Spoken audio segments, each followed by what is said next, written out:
welcoming Slavoj Žižek.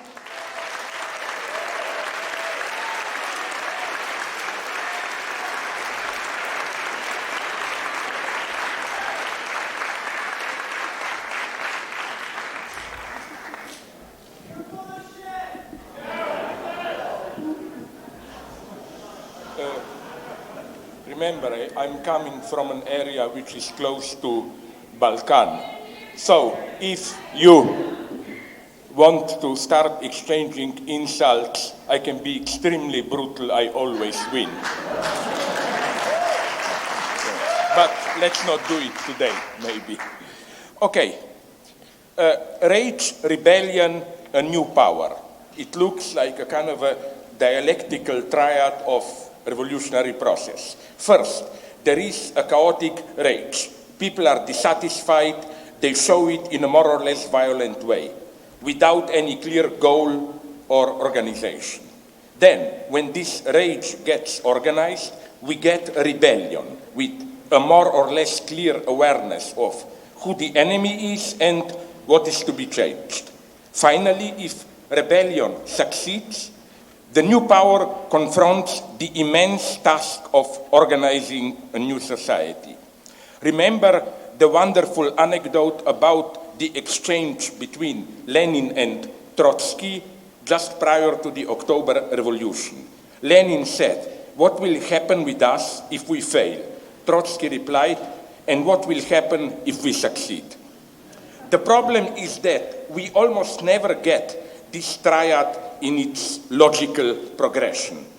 First, chaotic rage, then normal progress, organization, and so on.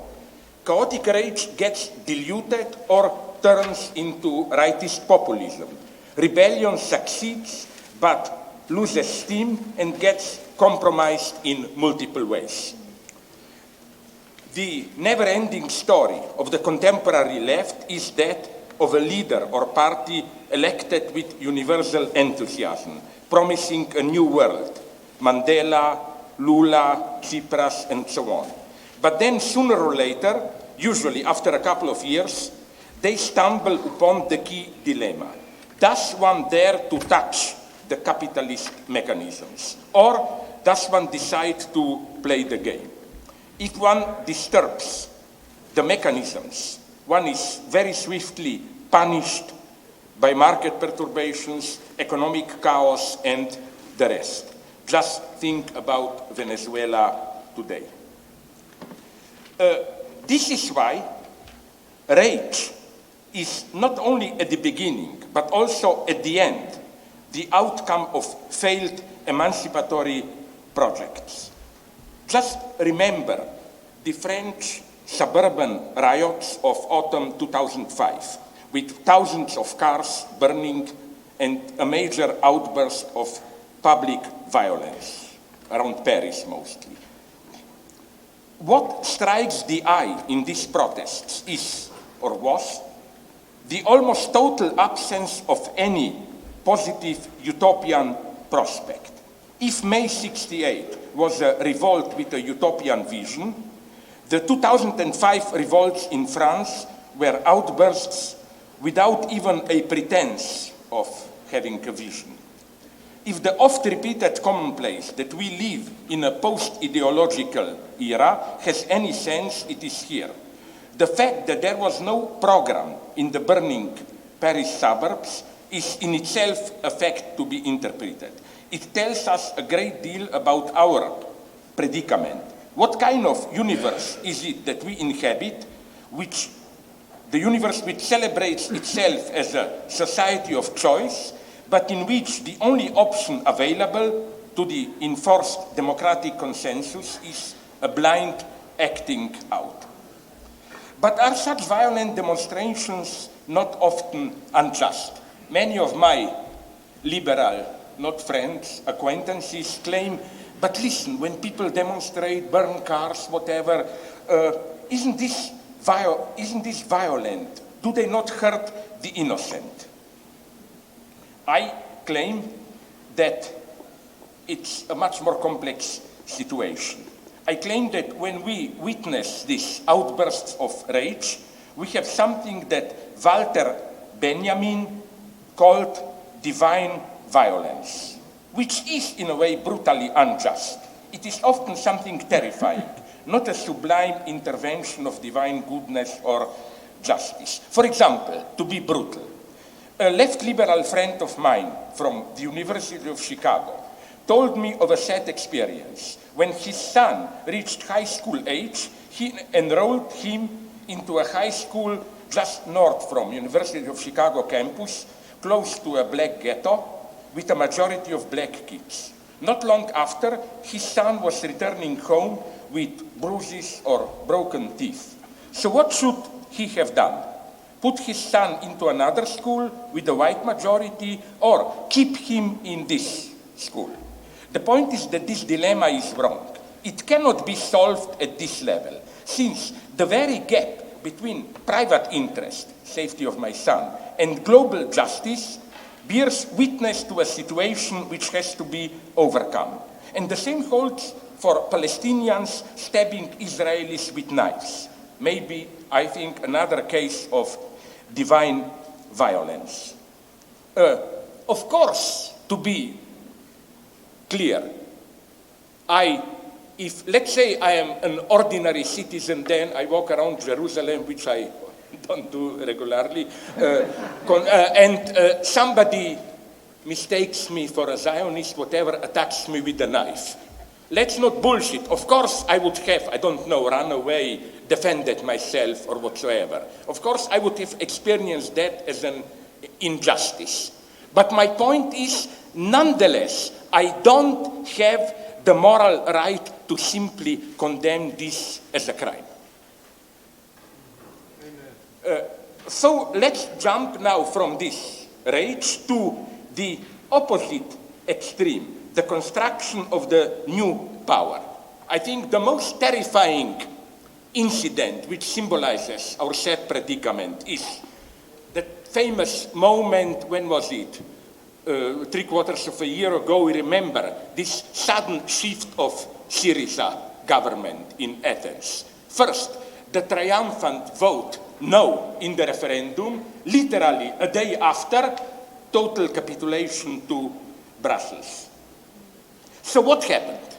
There is a standard narrative with which I don't agree, but I will tell you this narrative. The idea is that things began to go wrong already years ago in the summer of 2012, when after the elections, it became clear that at some point Syriza will take power. At this moment, the Tsipras leadership made a series of decisions, not only about the party line, but also about the type of party they needed. They advocated the transformation of Syriza from a coalition of disparate organizations and civil movements into a unified centralized party. The great number of members of its central committee made it sure that de facto decisions were made in advance in the narrow informal circle around Tsipras, the para-center of power. No wonder then that the surrender to the Brussels pressure was decided by this para-center, and it shocked Syriza's popular base, which mostly withdrew into despair and passivity. So I was told that now all this popular base, civil movements and so on is just at a distance. And again, we are back at rage. There is no clear counter-program and so on. However, I don't totally agree with this narrative. Why not? One has to be very clear when one talks about the loss of contact with the social movement base. It is all too easy to reproduce here the old opposition of presence and representation. Presence are authentic social movements, and then representation is the alienated, ossified party mechanisms, state apparatuses, and so on and so on. So the idea is that the left in power should at all costs keep alive its popular roots. I think that this mantra, when the left is in power, they should keep their link with popular social movements and so on, covers up the true problem. How to transform state mechanisms, how to make them function in a different way, instead of just supplementing them with popular pressure from below. In short, it seems clear that, apart from two great models, social democratic acceptance of parliamentary democracy and the Stalinist state, the left has no other practical mode to offer. All the talk about active popular participation, self-organization of the people or multitude in social movements, I think ultimately serves to obfuscate this lack.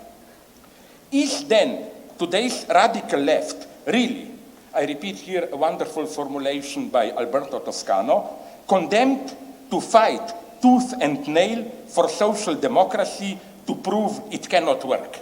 I found this an extremely tragic predicament. Even some of my well-known friends, maybe he was sometimes here, Fred Jameson, advocate this line. He said, the left cannot do anything today. All we can do is support social democratic measures, knowing well in advance that they will fail and hoping that people will learn something from this failure. My God, if this is all that we can do, then let's close the store. What's the problem for me? In the final scene of a film which was popular even by some leftists, Tony Negri loved it, I know. You probably saw it, V for Vendetta. You remember the ending of the film? Thousands of unarmed Londoners wearing Guy Fawkes masks march towards Parliament without orders. The military allows the crowd to pass and the people take over. And then, end of the film. A nice ecstatic moment, but I'm tempted to say, so what? I'm ready, now I talk. I'm ready to sell my mother into slavery in order to see a movie with the title, V for Vendetta, Part 2.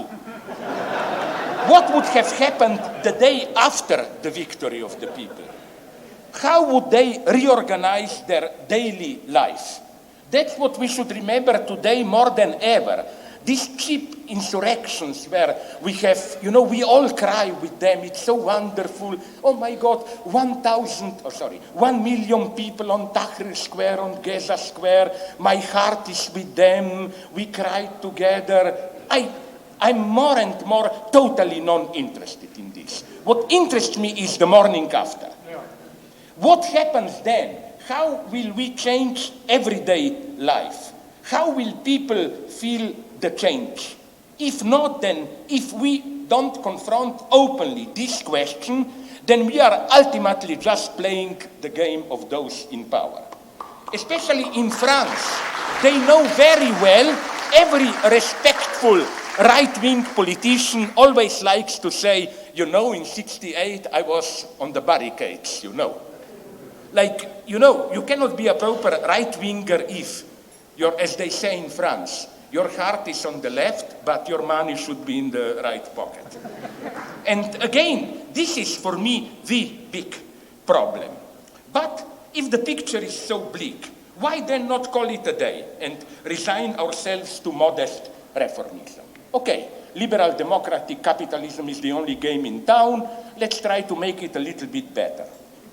The problem is, I think, that global capitalism confronts us with a series of tensions, antagonisms, whatever you call them, which cannot be controlled or even contained within the frame of capitalist democracy.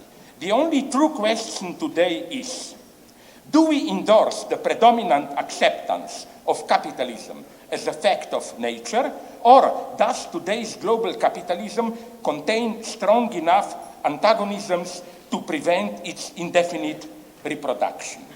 And my answer is, there are antagonisms. When they claim we who still insist on some utopian, for me not, vision of communism, my answer is a very simple one. Those who think that things can go on indefinitely the way they are now, maybe with a little bit of accommodation, but basically, as they tell a child when it's a scary night, don't look too much around, just look straight, go on. they are the true utopians, I claim. I mean, they are the utopians. Real utopia is in power today. Which are these antagonisms? I will just repeat my old mantra, but it's good to be clear at this point. They all concern what Marx called, and others, commons. First, there are what maybe we should call the commons of culture in the broadest sense, the so-called immaterial capital, the immediately socialized forms of cognitive capital, our means of communication and education, not to mention, of course, the financial sphere with the absurd consequences of uncontrolled virtual money circulation. The only way capitalism is able to reproduce itself in these conditions is through the regression from profit to rent. This is, I think, the key economic fact today, which is not taken into account enough. Take a very simplified example, somebody like Bill Gates. How did he become the wealthiest man? I don't think it works through the concept of exploitation. I don't even think he, compared with other big owners, capitalists, exploits much more than others he's working. No, it's rent. That's the tragedy. Bill Gates controls, more or less, not quite monopolistically, but more or less, one of our commons. If I exchange email with you, if I participate in common space through internet and so on, I have to pay him a rent. Which is why, did you ever ask yourself how is the price of Microsoft programs determined? It's not in the old profit capitalist way. It's not so much it costed me to produce it and so on. It works, it's based on rent.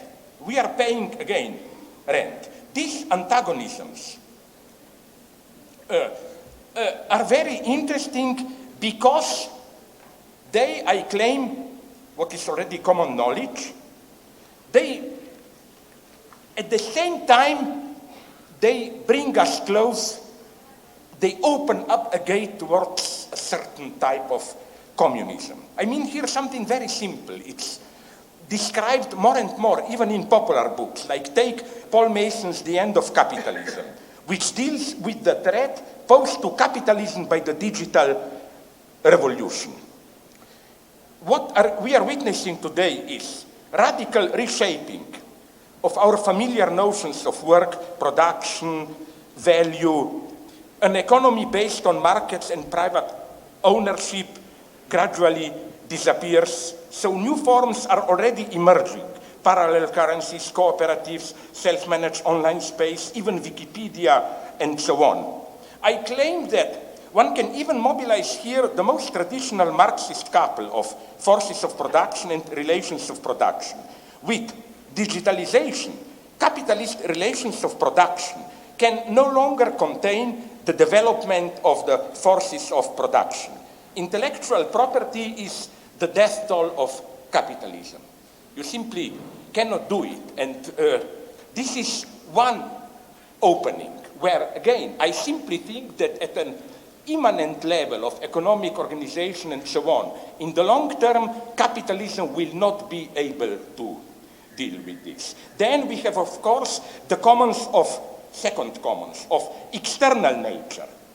Ecology, we are threatened by pollution, exploitation, and so on and so on. This is also an important political and ideological struggle today. Because not only are, as we just heard from Amy, not only are often challenges here denied, like there is no global warming, or at least we are not sure, and so on and so on. The problem is that ideology at its purest we encounter it here, much more than those idiots who deny global warming. I fear those who fully endorse it, but give it, however you call it, conservative right-wing twist, like they say, oh, whenever, like to be brutal, like, sorry for this tasteless metaphor, you know, Goebbels said, whenever I hear blah, blah culture, I reach for my gun. Well, whenever I hear Mother Nature, I reach for my gun. Because there is a very specific ideology here, as if There is a basic homeostasis, stability of nature, which we humans, through our hubris, undermined it. No, there is no Mother Nature. Or if there is a Mother Nature, she is a heavy bitch or whatever. We have no place, that's what I'm trying to tell you. We have no stability to return to. It's a much more tragic predicament. Then, the commons of internal nature, biogenetic inheritance. Are we aware of what is going on now with biogenetic technology? The creation of a new man, in the literal sense of changing human nature, is already a realistic prospect.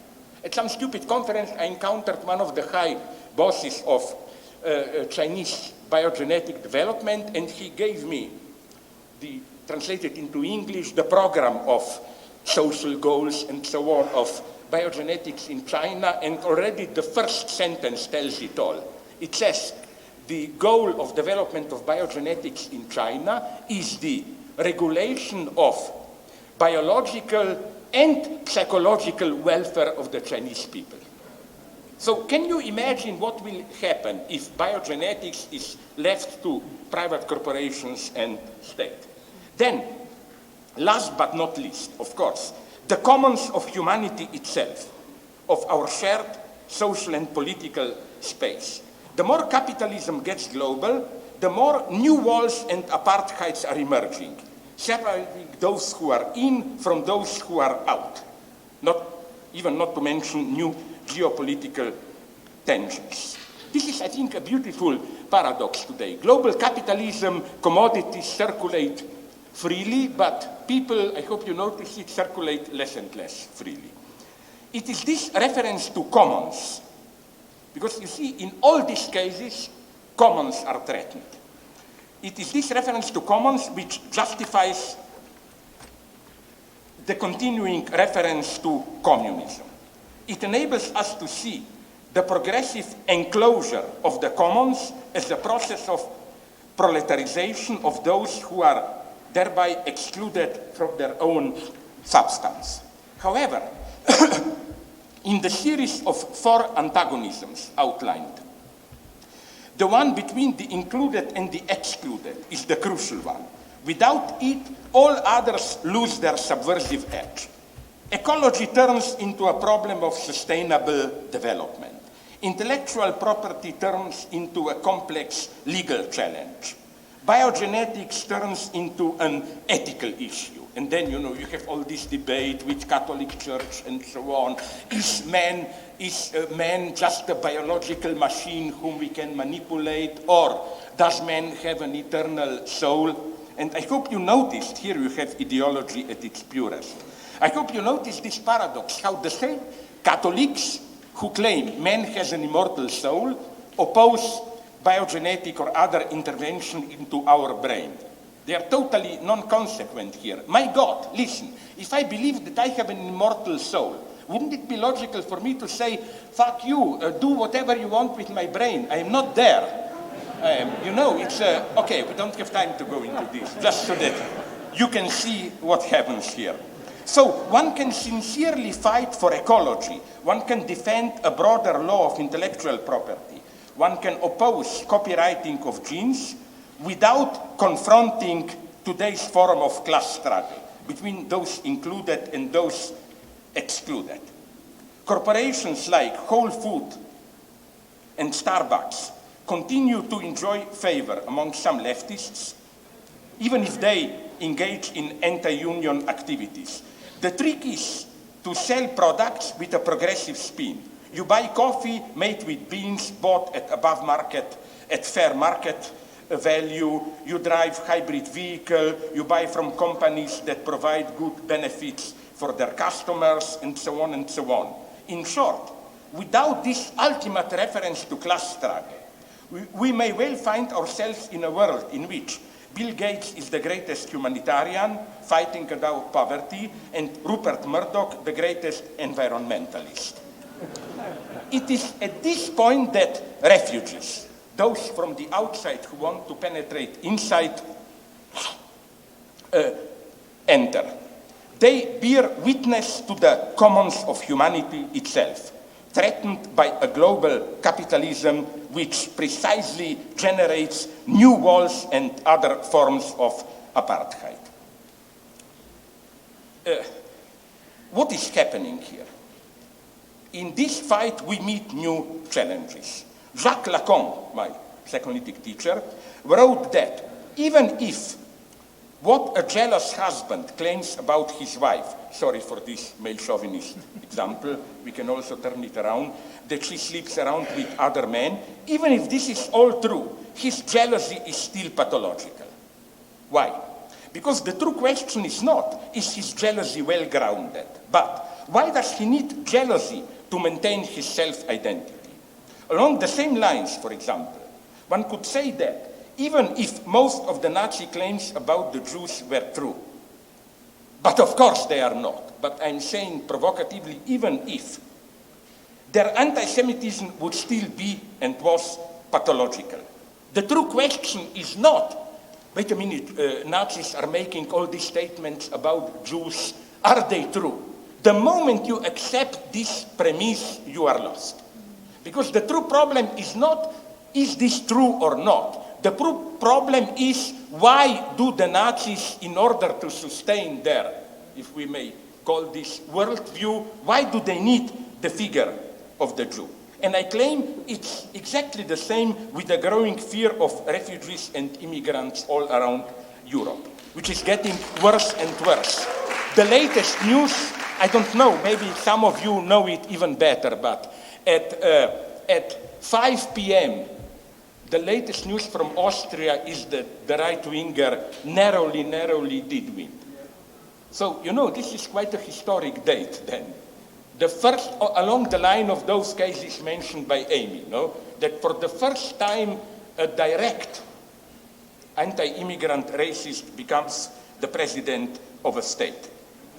So to extrapolate it to the extreme, even if most of our prejudices about the refugees were proven to be true, they are hidden fundamentalists, terrorists, they rape and steal.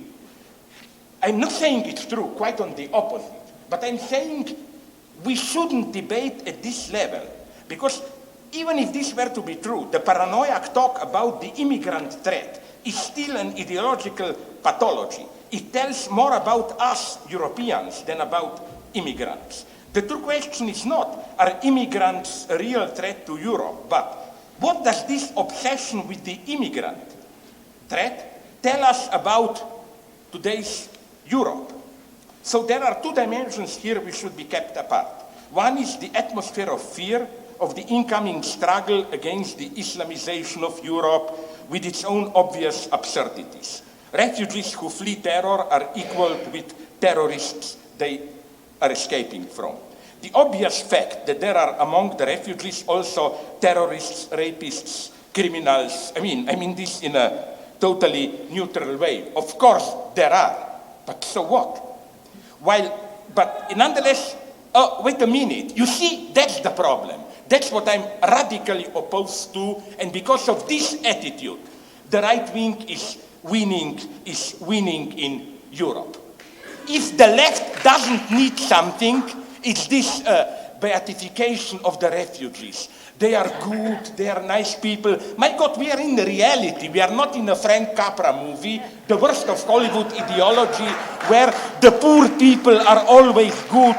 You are underestimating the horror of poverty. The true horror of poverty is also an ethical one. I'm sorry to tell you, poverty doesn't make noble people. Poverty destroys you also from within. Let me get you an... Hold on. What I'm saying is that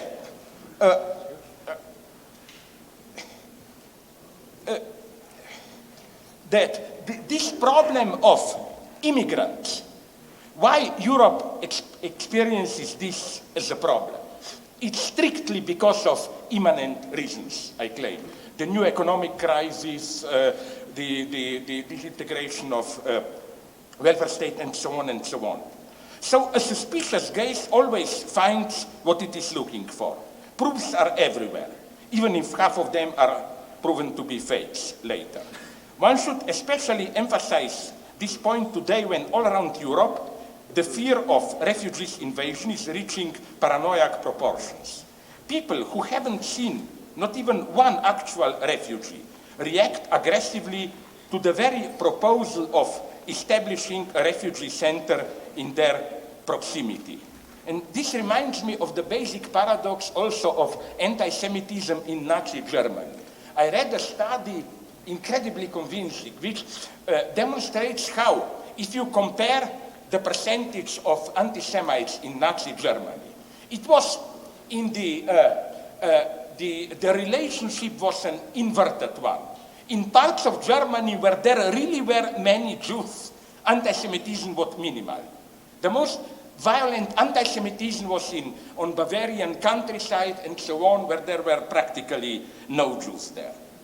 So this is why I claim, now you can shout again because now I'm coming to a very problematic part. This is why I claim, in Europe now we have a debate. Some people claim, even if refugees are making problems here and there, stealing, rapes, whatever, we should not talk about that publicly because we are only feeding right-wingers. We should just ignore it and so on and so on. My idea from my personal experience is, yes, nice, you go on this way, you ended up like Austria. I think that first this is in such a refined way racist towards their refugees, as if they are children who are not really responsible for their acts and so on and so on. Treat them as adult, normal people. Debate with them openly. The catastrophe of Europe is that because some big liberal media were underreporting this, the result was that people, that the right-wing anti-immigrant racist propaganda appeared as, only there you learn the truth, and so on and so on. I claim this is a catastrophe. I claim speak openly about it, and then especially involving immigrants themselves. Made it all public. This should not be just a debate among us. Are we threatened by immigrants or not?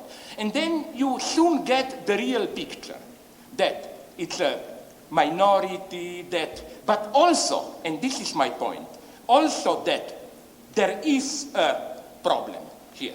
Not the problem in the sense that we Europeans are right or whatsoever.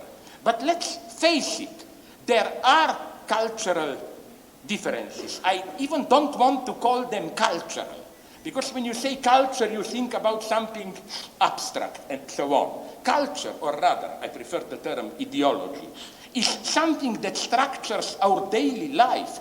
Ideology is how sexes relate to each other in everyday life. It's not what do you think about women's equality. It's who cooks, who cleans the cows, how do you relate to it.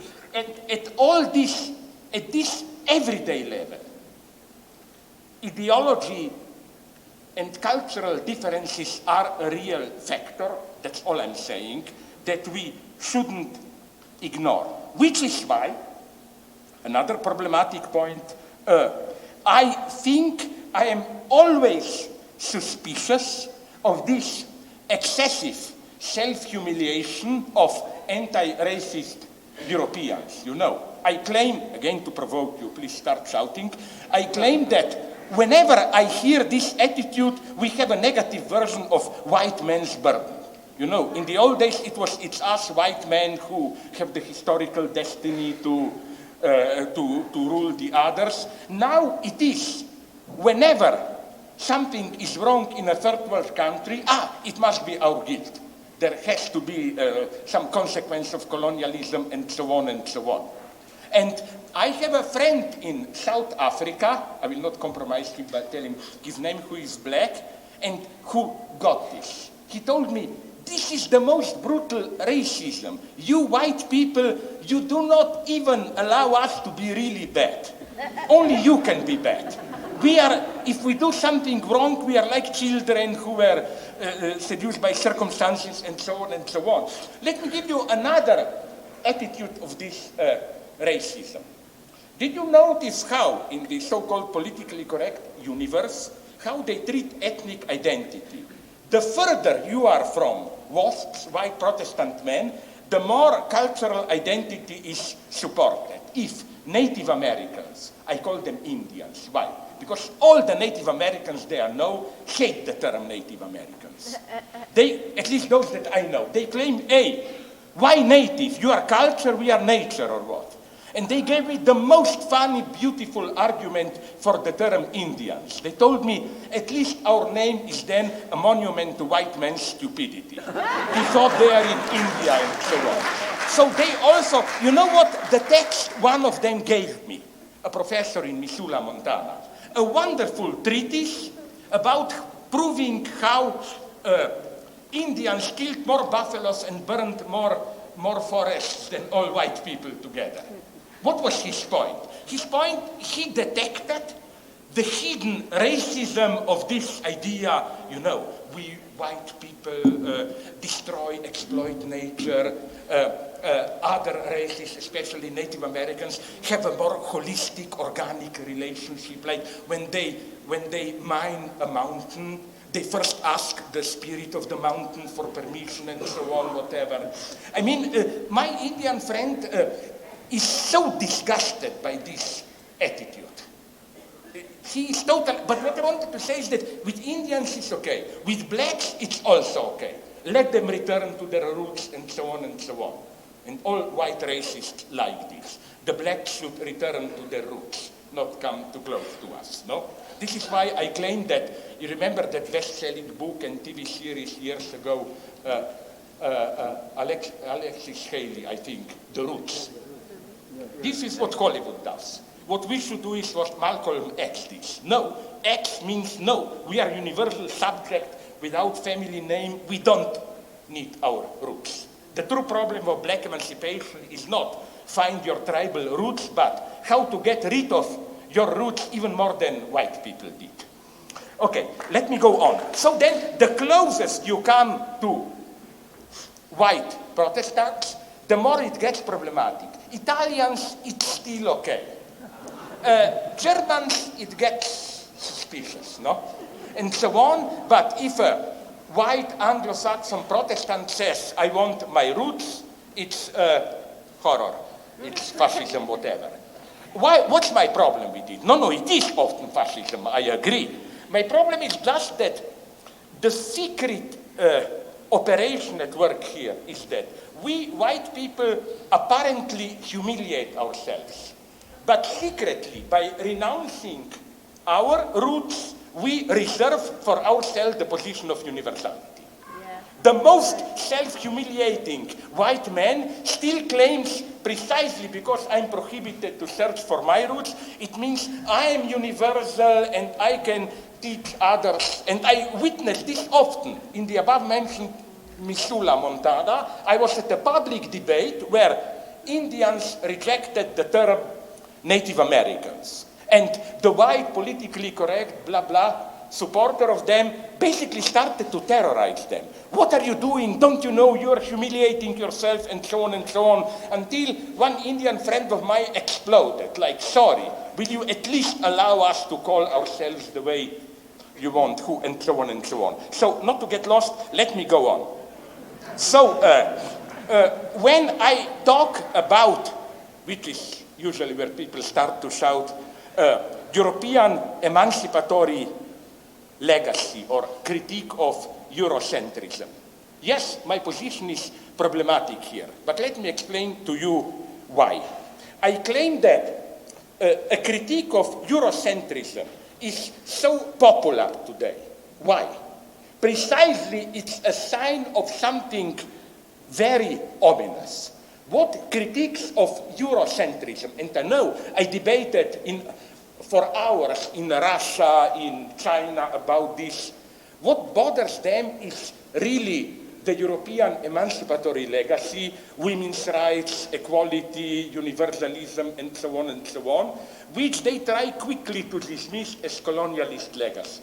For example, in India, I got into a big fight when I mentioned egalitarianism and criticized castes, and I was told, why do you terrorize us with these colonialist notions, which are equality, women's rights, and so on and so on. So I'm saying that the fact that a critique of Eurocentrism is so popular today is a sign of something which should worry us. It's that today, global capitalism more and more functions much better than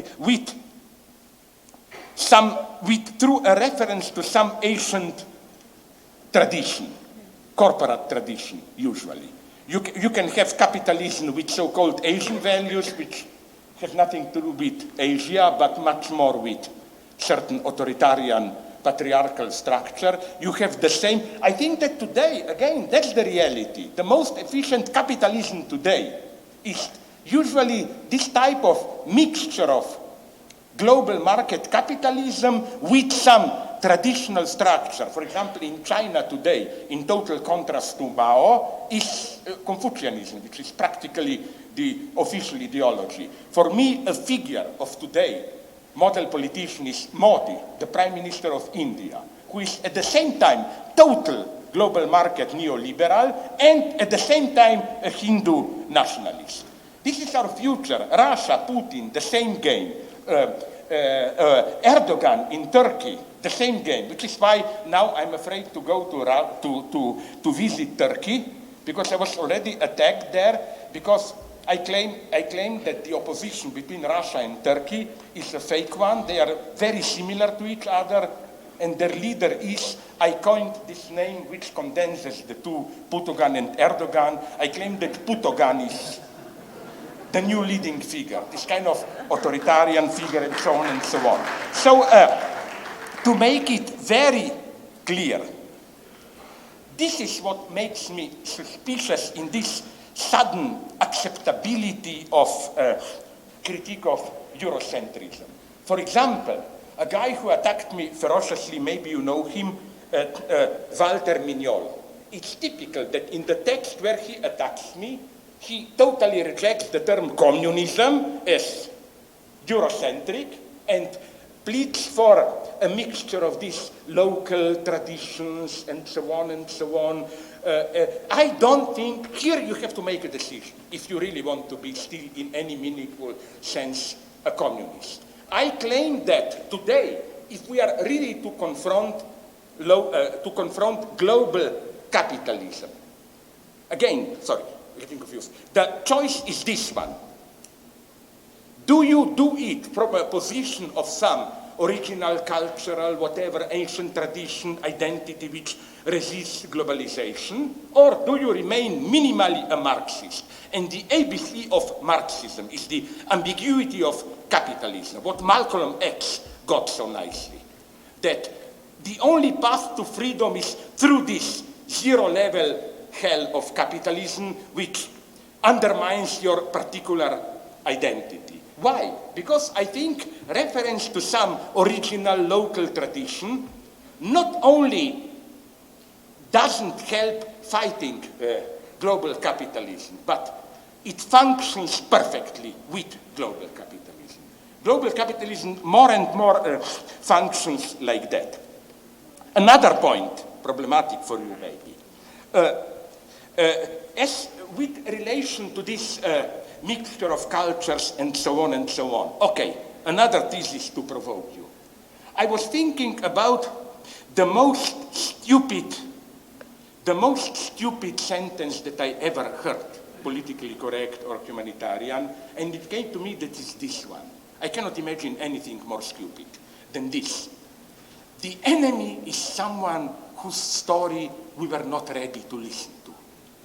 You know, like, we fetishize the enemy because we are not open to him, but if you read, if you try to understand him, you will see he's not just a monster, and so on and so on.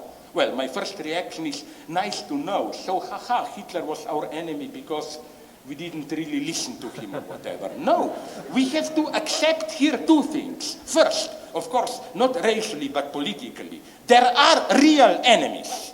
And that's why we should read them. For example, although he was a conservative, but Winston Churchill, his big things was that already in 1933, he was reading Nazism and became immediately aware this is more dangerous than Soviet Union, than communism, and so on. So that's my first point. I'm here much more of a pessimist.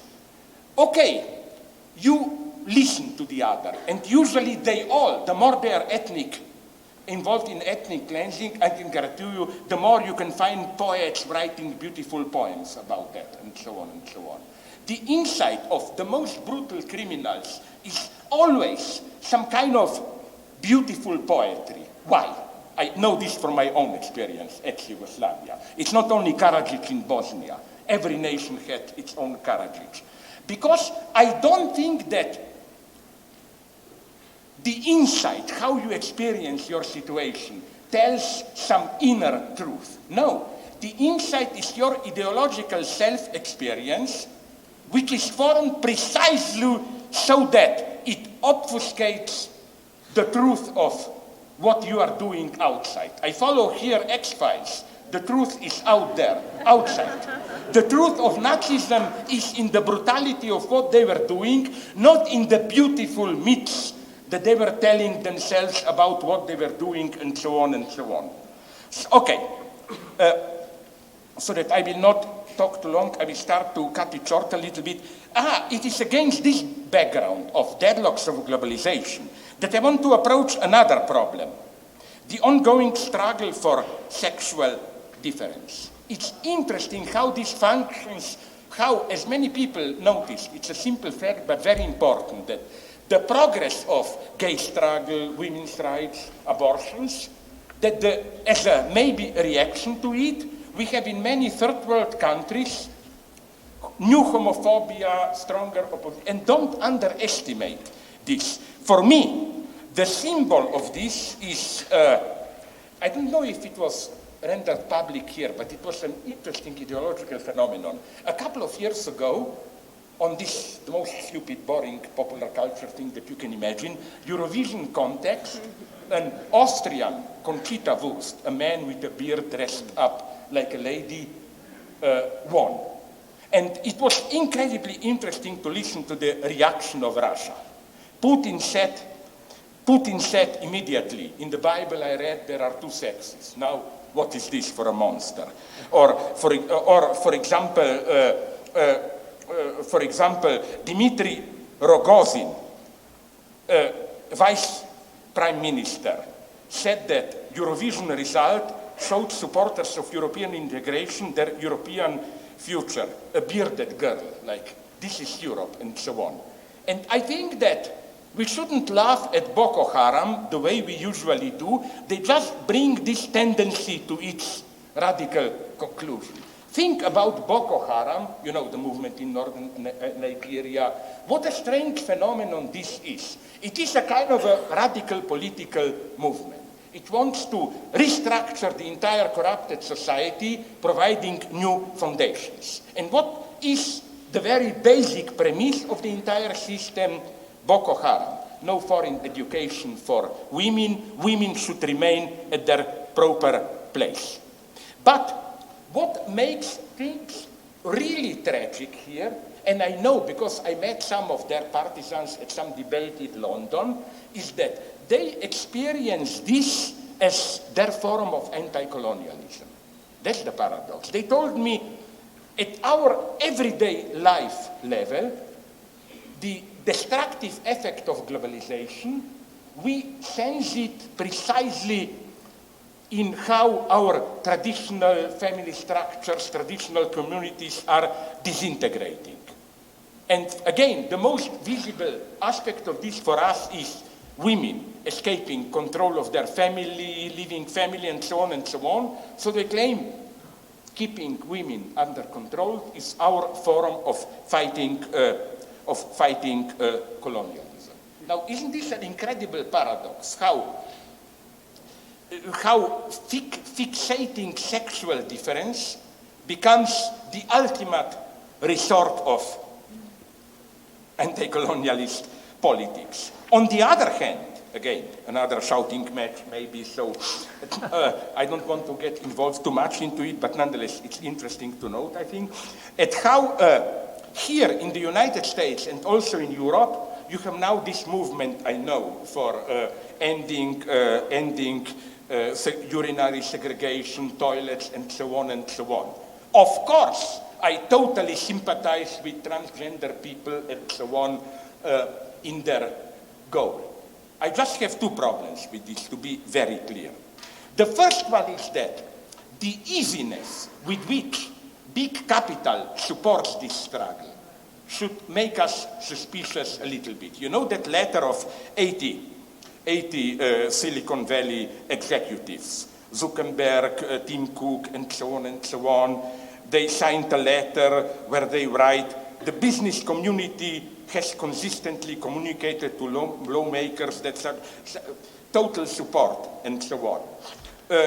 I can understand why Tim Cook likes to support desegregated toilets, because, you know, it's much easier and cheaper to do this than to do something about hundreds of thousands of workers in Foxconn that Apple is exploiting there. But you know what's my problem? Let me be frank. I totally support this struggle. Just there is an ideological mystification in it, I claim. Let me do it in a very simple way. The confrontation, let's call it primordial sin to which those who want to abolish segregated toilets is this one. Let's say a transgender person, in any sense, a person not at ease with any of the two sexual roles, masculine, feminine, feels anxiety, like, my God, am I not excluded? Where do I belong? The problem is this one. Sorry for this arrogance. I would say they didn't read properly Lacan. No?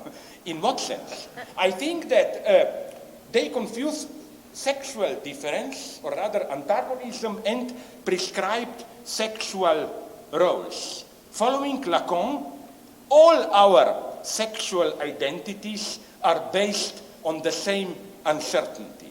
Anxiety is even part of the most standard sexual identification. My God, to be vulgar. I'm not transgender, but I had this experience all the time. Like whenever I enter, or not always, but often, when I enter a male, masculine toilet, I ask myself, my God, but how do I know? Am I really a man or whatever? I think that I'm not joking here, this type of doubt is part of our sexual identity. Sexual identity is not just a simple assignation of roles. Why? Because, I don't have time to go now into Lacanian theory, but the basic premise is that what transgender people really want to get rid of is what Lacan in his jargon calls the anxiety of castration. That you are, by entering symbolic order, you are deprived of something. And I claim you are always deprived, even with most open toilets. This is, I think, the illusion of transgenderism. Of course, okay, the problem is not they feel segregated, of course we should do this. But remember that an anxiety, if there is a good lesson of psychoanalysis, it's this one, that an anxiety is the most basic part of our symbolic social identity. Basically, you don't know what you are, and to cover this up, you escape into a symbolic identity. And the real problem is this. But okay, let me go on. Why all these problems today? I'm sorry, I speak too long. I will try to cut it short a little bit. I want to address with a jump what Amy was addressing, Donald Trump problem. You know, my problem is only this one. I think Trump is disgusting. Like, you know, with Trump, I became a racist. Like, is this really one of us? Is he civilized? no problem with blacks, Jews, Arabs, but I have problem not being racist towards Trump. But my point is another one. I think he is a confused opportunist, and I fear, if you ask me frankly, I wonder if you would agree, I fear much more somebody like Ted Cruz in the White House.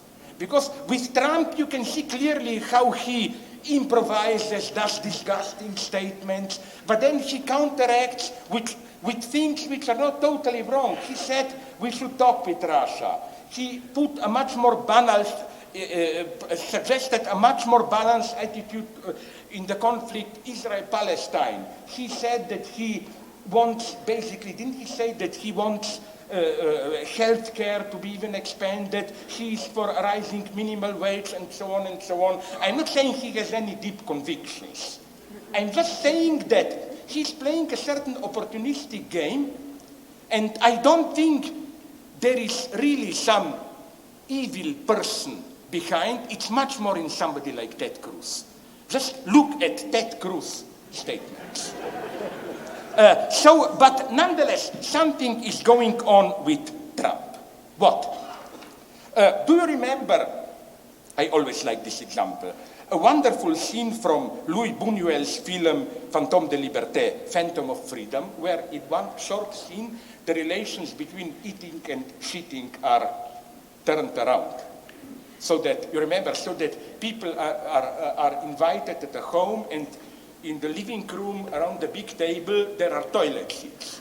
They sit there, they defecate, and then one child asks the mother, "Mommy, I have to go to that place where?" He means eating, no? And mother said, no, don't talk about this publicly, go there discreetly. And he locks himself in a room and quickly eats sandwiches, no? So I was always thinking at this scene when Donald Trump was unflatteringly compared to a man who noisily defecates in the corner of a room. I claim, but are others really any better? Weren't Republican debates like this seen from Fantôme de Liberté, where they were all defecating there? And I'm referring to this as to a general tendency. It's not just here that Republicans are defecating in public. Is Erdogan not doing the same? Is Putin not doing the same? Was Netanyahu not doing the same when he claimed that it was that Husseini, a Palestinian mufti, who suggested to Hitler to burn the Jews and so on and so on? I think something is happening here which should effectively worry us. Disintegration, and here we, the left, should not be afraid to take over from the right-wingers the topic which is their favorite topic, the ethical degradation and so on and so on. What Hegel called Sittlichkeit, not morality but mores, customs, the thick background of unwritten rules, is effectively lately disintegrating. What was prohibited to say publicly 10, 20 years ago, like, for example, advocating torture, now it's more and more accepted. That's how I read Amy when he said that about Ku Klux Klan and so on and so on. And why is this, for me at least, so important? Because you may say, but who cares about manners today? Don't we? We have much more precious problems. No, manners matter. Here also, as Amy said, words matter. And here what we need, again to provoke you, is a new dogmatism. In what sense? Let me take the example of rape. I wouldn't like to live in a society where I had to argue all the time that rape shouldn't be done. I would like to live in a society where, at the gut level, spontaneously, as an unquestionable dogma, rape is out of the question. I would very, very much, if I were to be in a society where I would have to argue all the time again and again against rape. This reminds me of a wonderful anecdote. It really happened. I saw it on TV when Ronald Reagan was president. Some journalist, in one of the few free conferences press that he gave, some journalist asked him about, is it true that some of the people he invited for his dinner are Holocaust deniers, and he said, no, whenever at my dinner table somebody denies Holocaust, I always protest and claim there were concentration camps. Of course, the question is, but what kind of people Reagan has for dinner if he all the time has to defend there? No, so what I'm saying is that we need dogma, or it's the same with torture. Of course, people torture. I'm here totally open. Who knows, in a totally desperate situation, I would maybe have tortured someone. I cannot guarantee you. But it's absolutely crucial to remain hypocritical enough here, not to make it publicly acceptable. You know, the moment you legalize torture, legalize in the sense that today is half legalized already, render it publicly acceptable, it's the end. Why is this happening?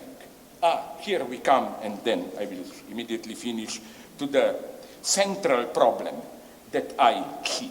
This ethical decay, or whatever we call it. Yes, and there is another, wonderful thing here. Did you notice how, if you are old enough, I am, in the 60s, all that upheaval and so on, usually the radical protesters were using dirty words to shock the establishment. Now it's almost the opposite. The more you go to the right wing, the more they are vulgar. And I think we should proudly accept, shamelessly exploit this fact. No, today we, the left, whatever remains of it, are the only true defenders of simple common decency and so on. We are the moral majority in practice. Okay, but let me go on quickly to finish. What is happening today is something absolutely incredible. What Chomsky called manufacturing consent, the way our democracies effectively function, is falling apart. Because you know how our democracies function, one should be open and describe it in a critical way. For many people, they don't really want substantial democracy.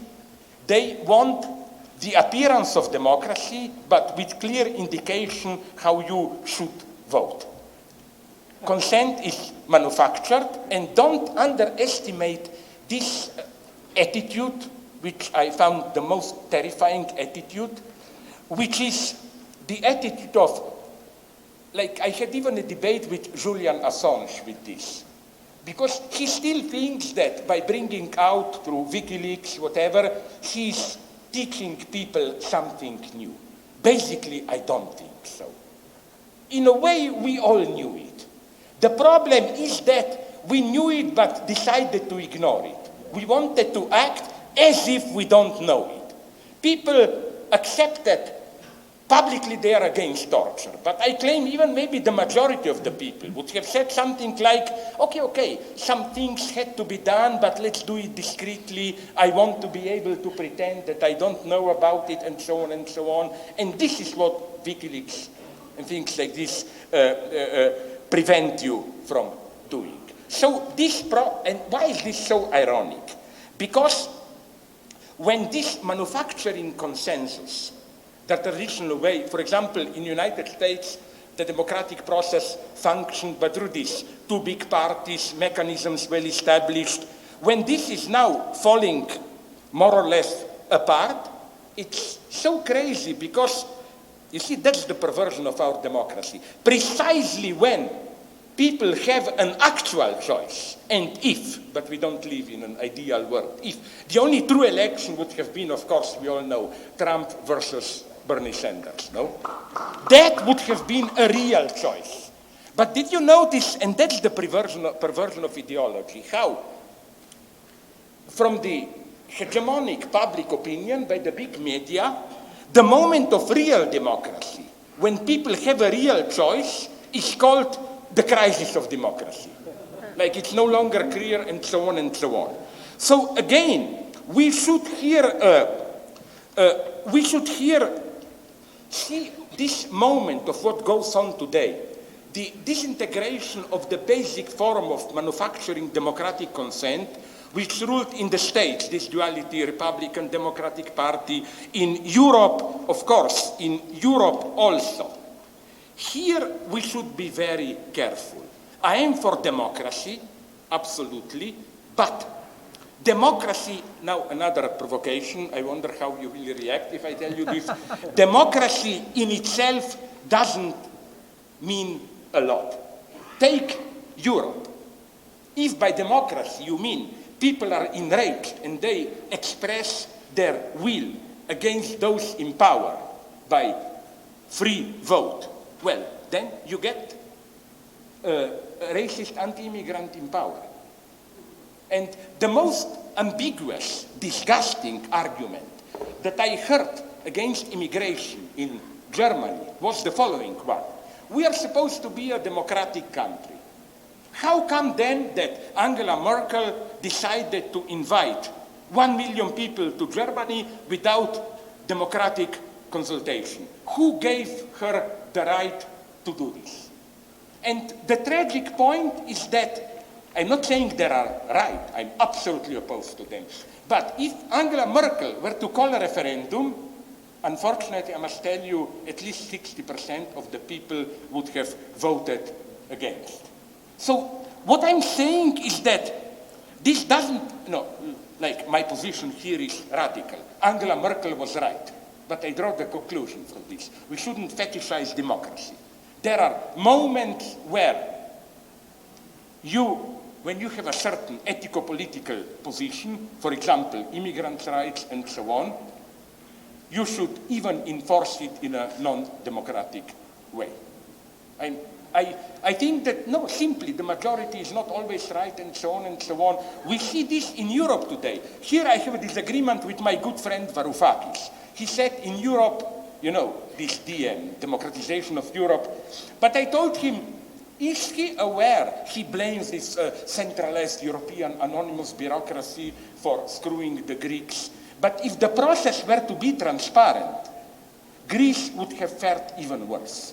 I know from my friends in Brussels who told me many politicians from different European countries were able to exert a pressure to be more gentle towards Greece because it was done discreetly. The moment they have to vote publicly, they knew that they were under pressure from their own population to be tough towards Greece. Because you cannot imagine how pervasive this attitude was, lazy Greeks, blah, blah, we spent money of them, why? So this doesn't mean, of course, I am against democracy. This nonetheless means that, we have to change democracy itself. To talk about, like today in Europe, my God, to talk just about transparency, people's will should be heard. Unfortunately, today in Europe, this means anti-immigrant populists are in power. So the problem is a very real one. So what should we do today? Again, now I'm really at the end. I claim that we should avoid both traps. One trap would be this social democratic simple reformism, forget the big goals, just let's do it modestly, this, that. The other one, which is also false, is a kind of an abstract radical position. We need to wait for the revolution, we cannot do anything, we just have to wait for the big crisis, and so on and so on. Well, you wait, and then when there is a crisis, usually the new fascism will win. But even there, I have problems. For example, sorry if I make this detour, but it's important. It's very popular to say in Europe, to designate these anti-immigrant populists simply as new fascists. Oh, fascism is winning in Europe. No, this is typical manner of the worst traditional left when they see something that they don't really understand, they don't have a good theory of it, the easiest way is to apply the old formula. Oh, it's fascism. No, the symptom of what is going on now in Europe is, maybe you remember him, he was killed, I think, some 10 years ago. Pim Fortuyn, the Dutch anti-immigrant politician. You know why he is such a paradox? because he was at its purest the paradox of anti-immigrant political correctness. His opposition to immigrants was not, was not they are a threat to our European culture and so on. No, it was, we want to live in a democratic country where gays, lesbians should be free, abortion and so on, and they are a threat to this. It was, and what I claim simply is that the problem is real. It's an extremely important problem. If we don't succeed in bringing these two fights somehow together, the fights of the immigrants and so on, for their rights, and our fight for women's rights and so on, then we are lost. And that's a mega tragedy today, because from both sides we get problem. On one side we get what I already mentioned to you, how sometimes struggle against feminism is perceived as anti-colonialist struggle, and not even without reasons. Nancy Fraser, I think, published a year ago a wonderful book about how mainstream American feminism was co-opted by neoliberalism and so on. There are problems here. So again, what can we do? We wait for the revolution. Okay, we have to be ready. Things will explode. But what to do now here? I claim that the worst thing is to do nothing, just to wait. You know, we have to be good strategic thinkers. We have to insist on particular issues, but those issues which have a potential to unleash, to set in motion further changes. And we can be here very modest. This is why, with all my criticism of Obama and so on, I think that his idea of universal healthcare, it was a compromise, I know, but this is maybe one good thing he did. Why? Because it's a totally acceptable demand.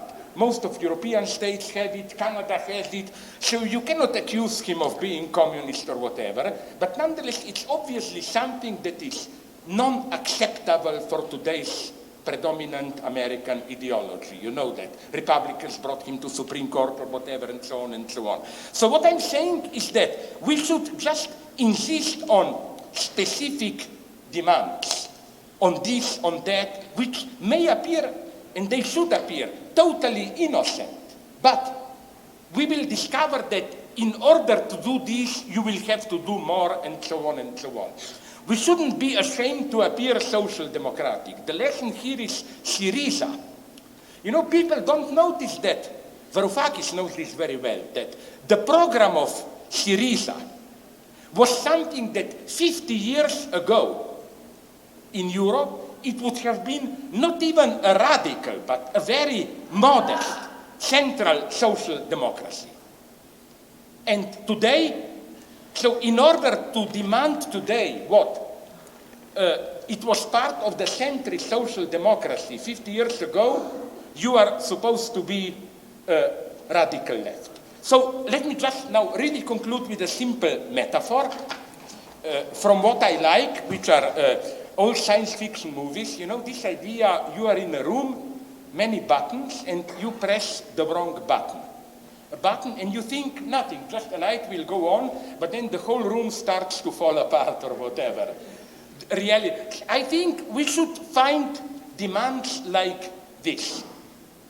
Specific demands which may appear modest, but since our system is getting more and more ossified in a neoliberal way, if we insist on this demand, more will appear, and so on. So to conclude with the Hegelian paradox, Hegel always emphasized how the truth only emerges through illusion. I would have said this: yes, our goal should be radical transformation of society. But if you say this directly, it is meaningless. It means you just sit and wait. No, we should begin with modest demands, with choices which if you are a radical revolutionary Marxist, may appear wrong, illusory.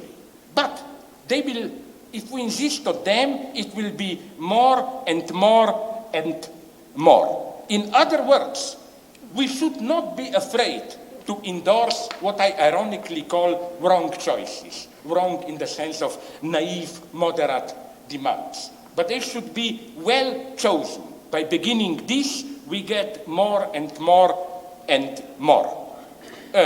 This is, I think, the only Marxist way. That's how I read Jacques Lacan, who wrote, interpretation is not tested by a truth that would decide by yes or no. Interpretation unleashes truth as such. It is only true inasmuch as it is truly followed. This is, I think, what Marx meant by his Thesis 11. It's not, we should not interpret the world, but the true interpretation is not the one which is simply more in accordance with the object, but it is the one which unleashes change in its addresses. And that's why, being fully aware of his ideological limitations and so on, I still, from what I know, support Bernie Sanders. Because it's easy to play the game, oh, he's naive, social democrat, whatever. But he triggered a process.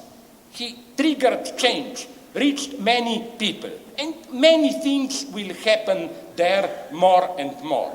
It's absolutely crucial to get things moving. And precisely in today's time, with the rise of the new right, racism, and so on, we should never forget that what Benjamin said, that behind every fascism there is a failed revolution. That is to say, this disintegration of today's, the mode of manufacturing consent, exploited wonderfully in a terrifying way, by the populist, racist right, also opens up a space for us.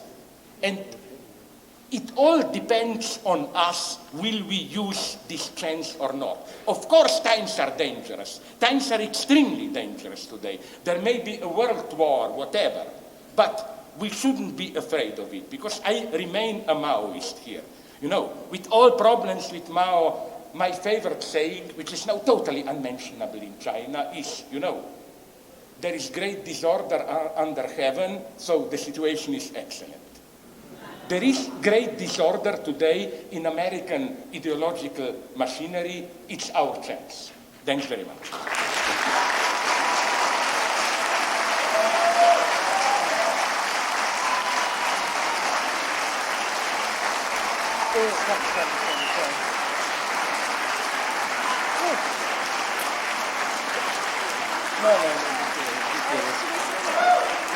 Oh, yeah, okay, we can.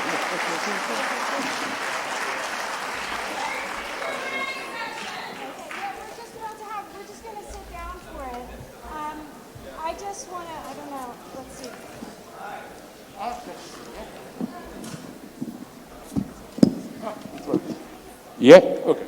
Hello? Okay, good, this works. What a fantastic way to end the conference. Thank you so much for that. And I'm reminded of a number of things. No.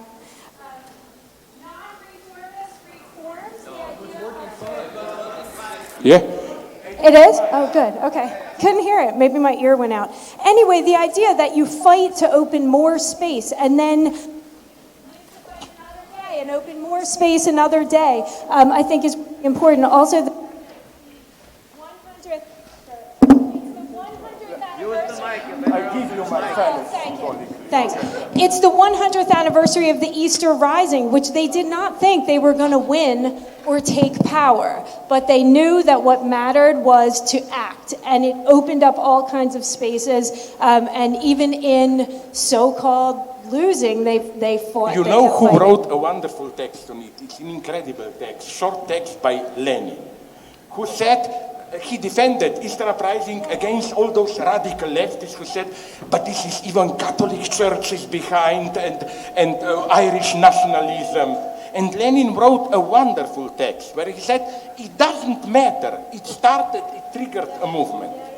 And I think that's the way we need to think now. And I also like this idea of, there's so many things I'm reminded of in what you were talking about. One is this new study that came out that showed that Indians don't actually give a crap what the Washington, D.C. team calls their football team, because it's not all about what white people do. It's not all about what the NFL does in terms of their own identity and how they see themselves.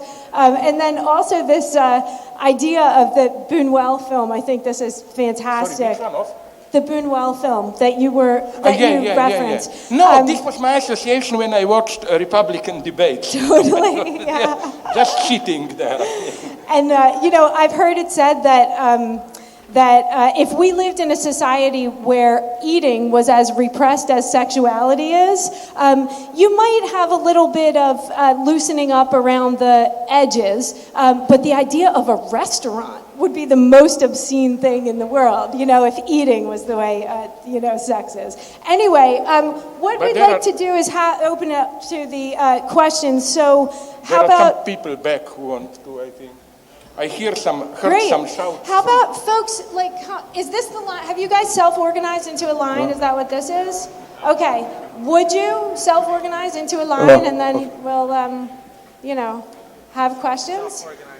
Many provocative things said. I assume people are gonna... she's not here. She had to leave, so... Okay. Yeah. Question here. Okay, great. What's your question? Thank you. I really enjoyed your comments. You want to repeat the question? Maybe we should put a mic there and have a line so that... Yeah, here you go. How about, I'll hold it and you just go ahead and I'll be the mic. I really appreciated your comments. At one point you said, I thought something very interesting and useful, which is trying to bring together the politics of, I'm not going to get it exactly, but transformation and defending immigrants or refugees. And I'd like you to elaborate on that, because I think many people who are not anti-immigrant nevertheless would acknowledge that there's an extreme tension in advancing an agenda of social democracy between being able to achieve some of those goals for a polity while at the same time having to accommodate anyone who may be in need of moving to another country. So if you see what I'm getting at, if you could speak to this very practical tension between meeting the needs of an exploited domestic population while at the same time arguing for the pro-refugee settlement and accommodation that you're arguing for. This here, okay, I'm getting into difficult, stormy waters for me, no? But this is why I made a totally crazy proposal, for which I was already physically attacked, militarization. I, of course, don't mean the army should protect Europe. I don't give a damn about that. I always repeat, if there is anything worth protecting, if Europe does have some authentic emancipatory legacy, then the only real threat to it are today's protectors of Europe, anti-immigrant populists and so on. They are the real threat to Europe. If people like this take power, Europe, the Europe of, I don't know, human rights, whatever you call them, I know these notions are problematic,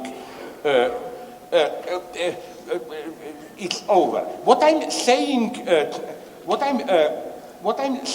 is this.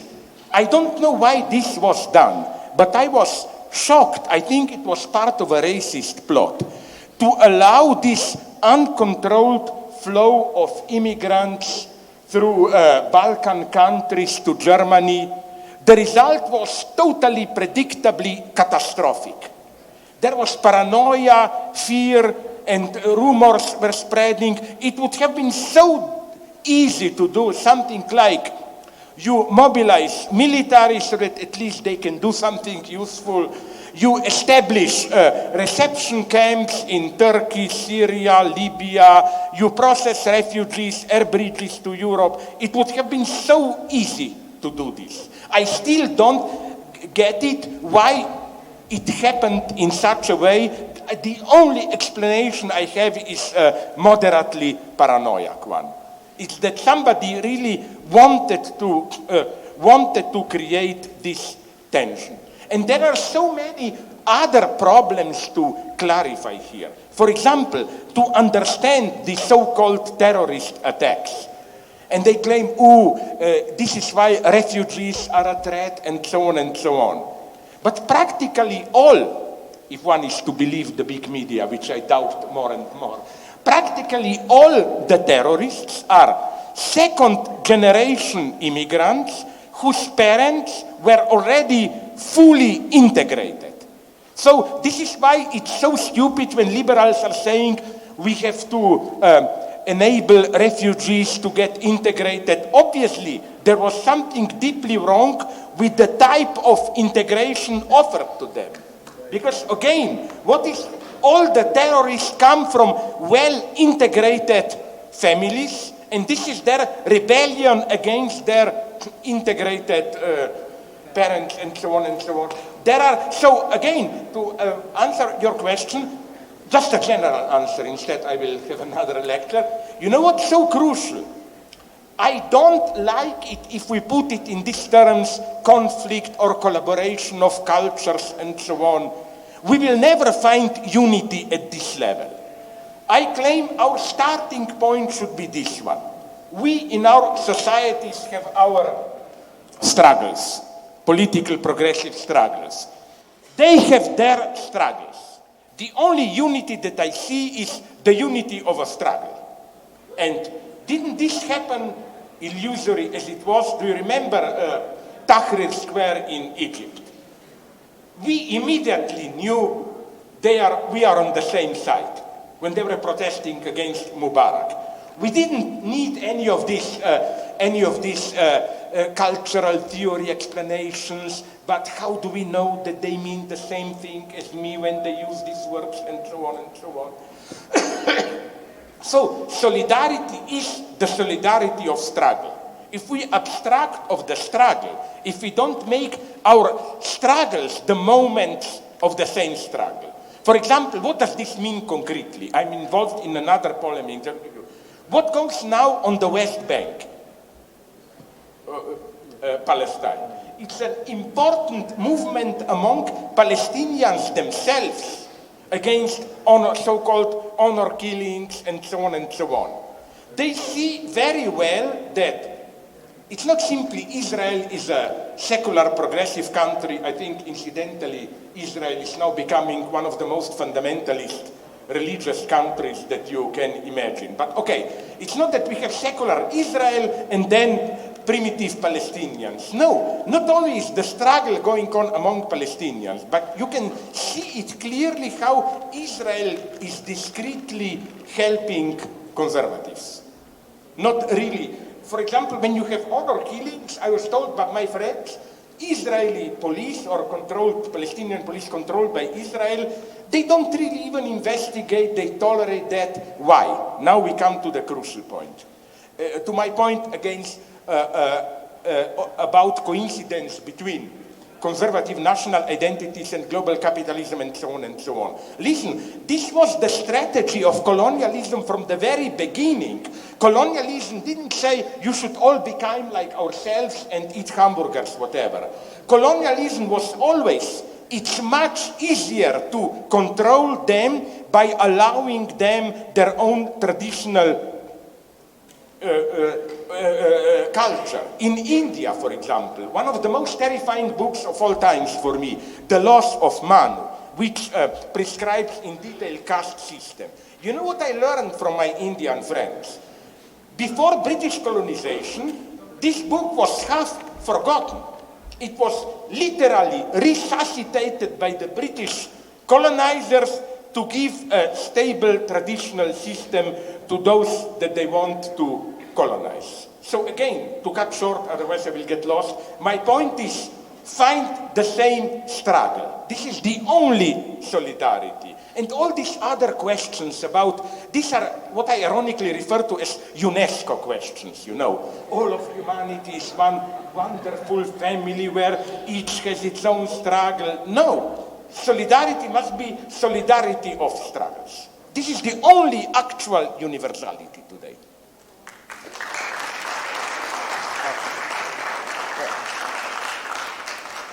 I agree with you on the return to tradition in our time seems to complement global capitalism as evidenced by Modi being a Hindu nationalist and a neoliberal, but it seems like there are some movements trying to do it like on the left differently, like the Kurdish struggle in Rojava. They're trying to find a way to mediate or return to cultural traditions while also not giving up on emancipatory projects. And in a certain sense, it's almost like an invented tradition because they take progressive aspects of their old culture and throw away the bad ones. So what's your opinion on the Rojava revolution and the Kurdish struggle in that respect? No. First, let me be very clear here. I know how careful one has to be with universalism. If you simply oppose universalism to local traditions, then you tend to forget how every concrete universalism is, as a rule, colored by a certain local tradition. Which is why I'm not saying to blacks, forget about our universalism. My model here is, I mean it with a little bit of irony, but not really. What the independent Haiti did in 1804, when they endorsed their constitution, they wanted to be, on the one hand, they wanted to be a black state, but at the same time, they wanted to be open to all who helped them, even if they were white. Like, you know, the Polish Napoleon soldiers were crucial. They changed. So, you know what paragraph you find literally, I will quote it almost literally, in Haiti constitution, is that Haiti is a black republic. All citizens of Haiti, independently of the color of their skin, are black. I find this totally, okay, it's a trick, but it's a totally correct problem. The problem is that if you don't add this, then your universalism will remain. And it's the same with Kurds. I have connections with them. Incidentally, my trip was already planned to go. What town do they have in northern Syria? In northern Syria, not in Iraq, because I know everything about their politics, more or less. The Iraqi Kurds are more CIA-oriented, American, while the three enclaves they have, the Kurds in northern Syria, are much more progressive, and they already have a small university there. They teach classes and so on, but because of this last round of Turkish terror, I had to cancel the. So I would say, again, I'm not saying they should erase, but the way they refer to their tradition is, as you put it nicely, it's precisely they reinterpret through modernity. Everybody knows this in Turkey. Kurds are not some primitive, superstitious minority. They are, you know how nicely secular are. This was my experience. Go to a Kurdish restaurant in Istanbul and do something superstitious, like ask for a coffee to read your destiny. They will throw you out. I witnessed this. They say, no, sorry, this is for you Muslims. We are not superstitious. You know? They are the most, they are not a primitive, they are the most secular, the most progressive ethnic group there. Which is why, and again, it's so sad what is happening to them. And people are telling me, but they manipulate one conflict against the other. Fuck you, what should they have done? Of course they are doing it. They have to survive and so on, you know. It's very interesting to follow their leader, Öcalan, who is now in prison. But you know that in prison he started to read Foucault, Agamben, and he took a strong turn towards feminism, so that now it's wonderful. Explicit feminism is part of that PKK whatever country, though he's a weird guy. To add, and then I will stop talking, a very amusing detail. You know what happened to me in Turkey? This was happened a couple of years ago when Öcalan already was allowed to read Turkish newspapers. A Turkish newspaper asked me a couple of questions, which are stupid, provocative, so I gave provocative answers. Like one question was, what would be the ideal situation in which you would like to find yourself? Okay, I said, naked in bed with a beautiful girl and debating with her philosophy, no? Okay, vulgarity. But then, 2 days later, it's not a joke, Öcalan from prison wrote a letter to that newspaper claiming, I agree with philosopher Zizek, I would also like to be in that position, you know. I mean, it's what I'm saying is that, of course, this is a dirty joke, but what I'm really saying is that don't take Kurds as just some ethnic minority there. This is important, not to abandon your particular struggles, but to give them the right universalist emancipatory twist. Because, you know, it can also be the opposite. We should never forget that in South Africa, apartheid South Africa, those who were for separate development, let's not meet with blacks, were Buthelezi, were the ones who were directly paid by the apartheid people. I was horrified. This was one of my basic experiences. I remember when there was still apartheid, somebody gave me an official brochure defending apartheid. It was incredible. It said something like, listen, if we simply open universal equality democracy, what would have happened with all those wonderful ancient cultures like Bushman, Hottentot, etc.? They would all become vulgar, materialist, technological-oriented, consumerist. I mean, this was always neo-colonialism at its best.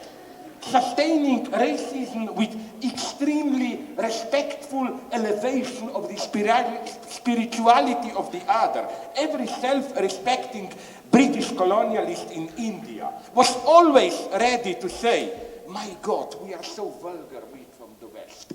We are just care about material goods.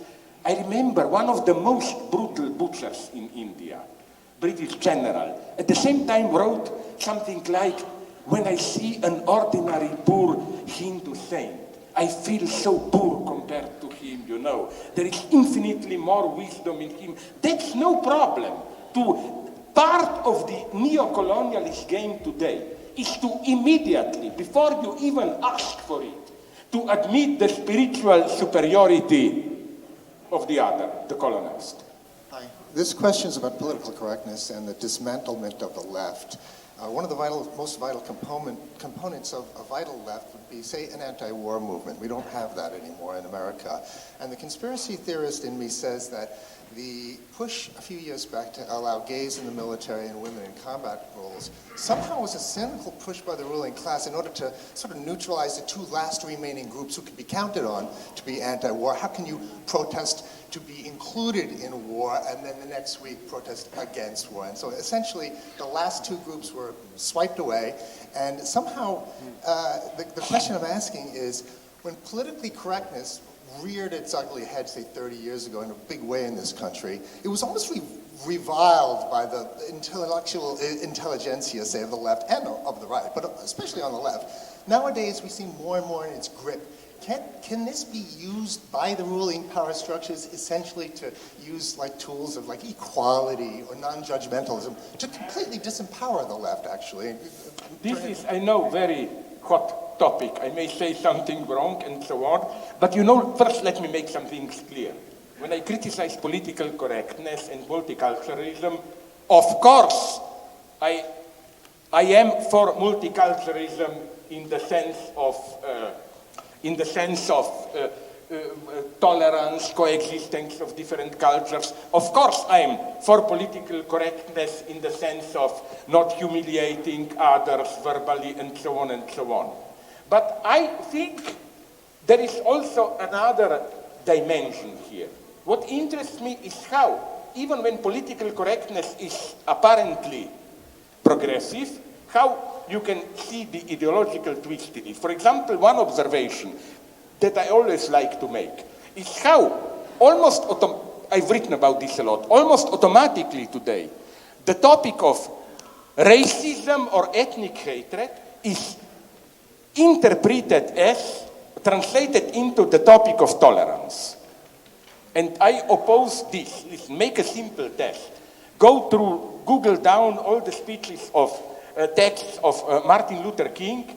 You will look in vain. Almost he never mentions tolerance. His demand would never have been that blacks, whites should tolerate us more, black or white. For him, the problem is not tolerance. Because by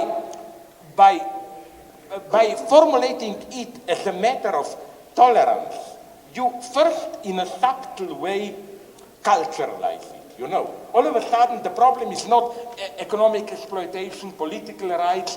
The problem is, why don't we tolerate blacks? Is it that we project our traumas on them, so like look deep into yourself and so on? It all becomes this kind of very fishy cultural problem. That's my first. The second problem, even more, for example, I always had a problem with, harassment. Of course, I'm against harassment. We're dealing with real harassment.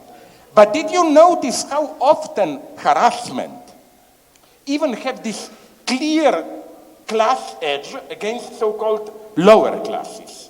I claim that the way, at least in academic circles, fear of harassment works is, let's not allow those who are vulgar and dirty to come too close to us.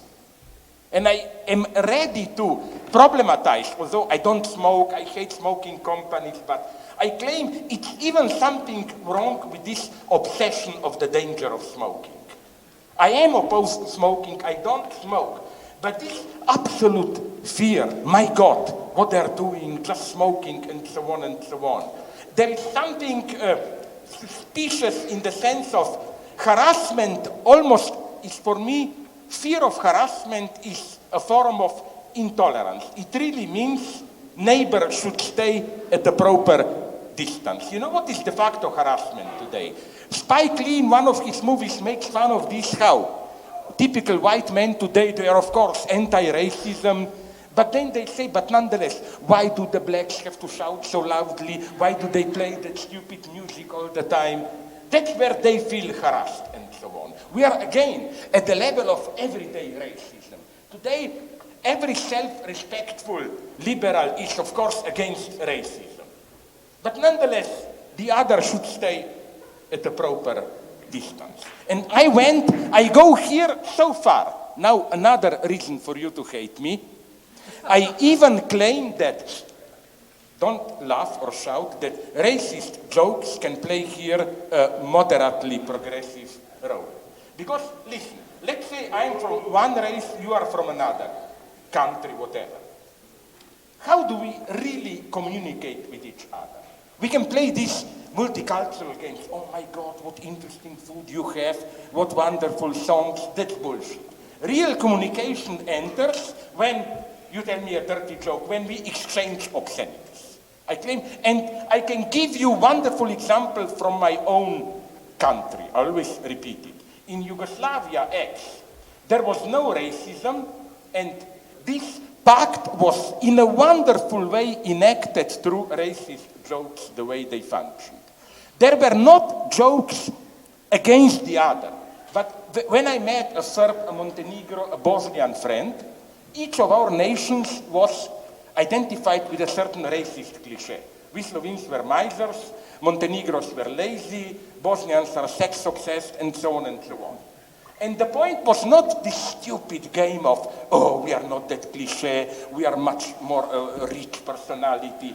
The point was to gladly, ironically assume this identity and make fun of it. So it was a kind of a wonderful competition, like I told a joke against Slovenes, but through this exchange of obscenities, a wonderful solidarity established itself. And I have even approved that these jokes played a wonderful role. The moment in the early 80s that real racist hatred emerged in ex-Yugoslavia, these jokes disappeared instantly. Don't underestimate the way it's not just you make jokes because life is easy. No, sometimes obscene humor is the only way to survive a really terrifying situation. For example, you remember the city of Srebrenica, where there was a big slaughter, practically all of them were killed. Now I have a Bosnian linguist, a friend, who is doing social linguistics research there. And he told me something wonderful, that among the survivors of Srebrenica, jokes are now exploding about their own predicament. Extremely dirty jokes, like, maybe you know it, I'm sorry for repeating myself, a Bosnian guy who emigrated to Germany returns to Srebrenica and wants to buy a parcel to build a house there, no? And he asks, what's the price now there for space, parcels, how do you call it, to build a house? You just should know something. In old Yugoslavia and before, when you buy meat, when you bought meat, usually the butcher asked you with or without bones. Because usually people were cooking soup, cooking meat in water, and the soup has better taste if you throw in some bones, no? That's the joke. Okay, so the joke is this one. This guy asked, okay, what's the price of piece of land? And the answer is, well, because, you know, Srebrenica is full of buried people. Bones. Do you want it with or without bones? And so on. This is not making fun. The point is that it's still, for them, so traumatic that that's the only way to deal with it. It's too comfortable to say, oh, they suffer, we are all from Srebrenica, and so on. No, they have to live with it, and sometimes through obscene jokes is the only way to do it. Sorry, I talked too much. Hi, Professor Zizi. My name is Shahid Kamred, and I'm a Secretary General Pakistan USA Freedom Forum. Yeah. As you see that we are open to listen anybody, even the character like you, like a Saturday Night Live professor. It's wonderful. What do you mean by Saturday Night Live? The way I speak popularly or what? Fun, yeah. Okay. No, but nonetheless, can I just, and then you can finish your question, remind you of something which people always forget. This I do out of some kind of a civic duty. But what I really do is write books of over 1,000 pages on Hegel. My heart is there. I think we need more than ever that. And those books, I can guarantee you, are not for Saturday night. Okay, please. Sir, how you think about, because you have experience, there's the condition of the philosopher and the teacher in Western countries like America and Europe. Do they doing the right job? Just like the philosopher, writer, they go against the fascism physically. Do we have enough power to tell the truth, especially as a journalist and as a writer? I just need your opinion. And I know you know how to get the cuts, the edges, how to save, to sell the books, because everything is controlled. So that's my question, that in this environment, which is we call that as controlled environment by the money, how we can save our innocent thoughts and spread it. And I feel that we are not talking about, we're just talking about just like American in this country, that people hate us. But we never know that why people hate us. We never try to push, because that's the failure of the education system, because we don't want to know beyond why the people hate us. Because when you support the occupation, in Israeli occupation, Indian occupation in Kashmir, I don't think so that you will not gain hate. And when they're putting the dictator like Musharraf, who sell their own citizen, and he's giving the lecture $15,000, $20,000 in this country, and you, professor, I don't think so the professors and Musharraf is any match of you. So this is a shame for my country that we are giving the money in this way in the name of lectureship to the dictatorship. I see your point, although I don't know enough maybe about Pakistan, but I know what you are talking about. It's interesting, for example, the Western cliché, that unfortunate film which I hate, with Ben Kingsley, Gandhi, where Jinnah, your founder, he's the bad guy. But every objective Indian historian would have told you that Nehru and especially Gandhi were not so clean in that affair. It's much more complex. But what I wanted to say is this. First, I wouldn't talk so much about innocence or whatever, because if by innocence you mean staying out, keeping your hands clean, that this is for me, these are the people who should be the first to be shot, if I may put it in my Stalinist way. No, we should be ready to dirty our hands to the end. But another thing I wanted to say, first, when you said controlled environment, it is controlled. Listen, let me admit to you some strange things about me. Maybe some of you are stupid enough to know my book, Trouble in Paradise. You know that the original subtitle of the book was Communism After the End of History. And the publisher openly told me, sorry, we don't want to publish a book where the word communism is in the title of subtitle in a positive way. So, okay, maybe I was unprincipled. I made the subtitle from the end of history to the end of capitalism. But how often this works? Or for example, some of you maybe are aware that for over 2 years now, I didn't appear in New York Times. I learned from my spies there. It was, I don't know which Israeli lobby or which one, but it was, now I'm even excluded.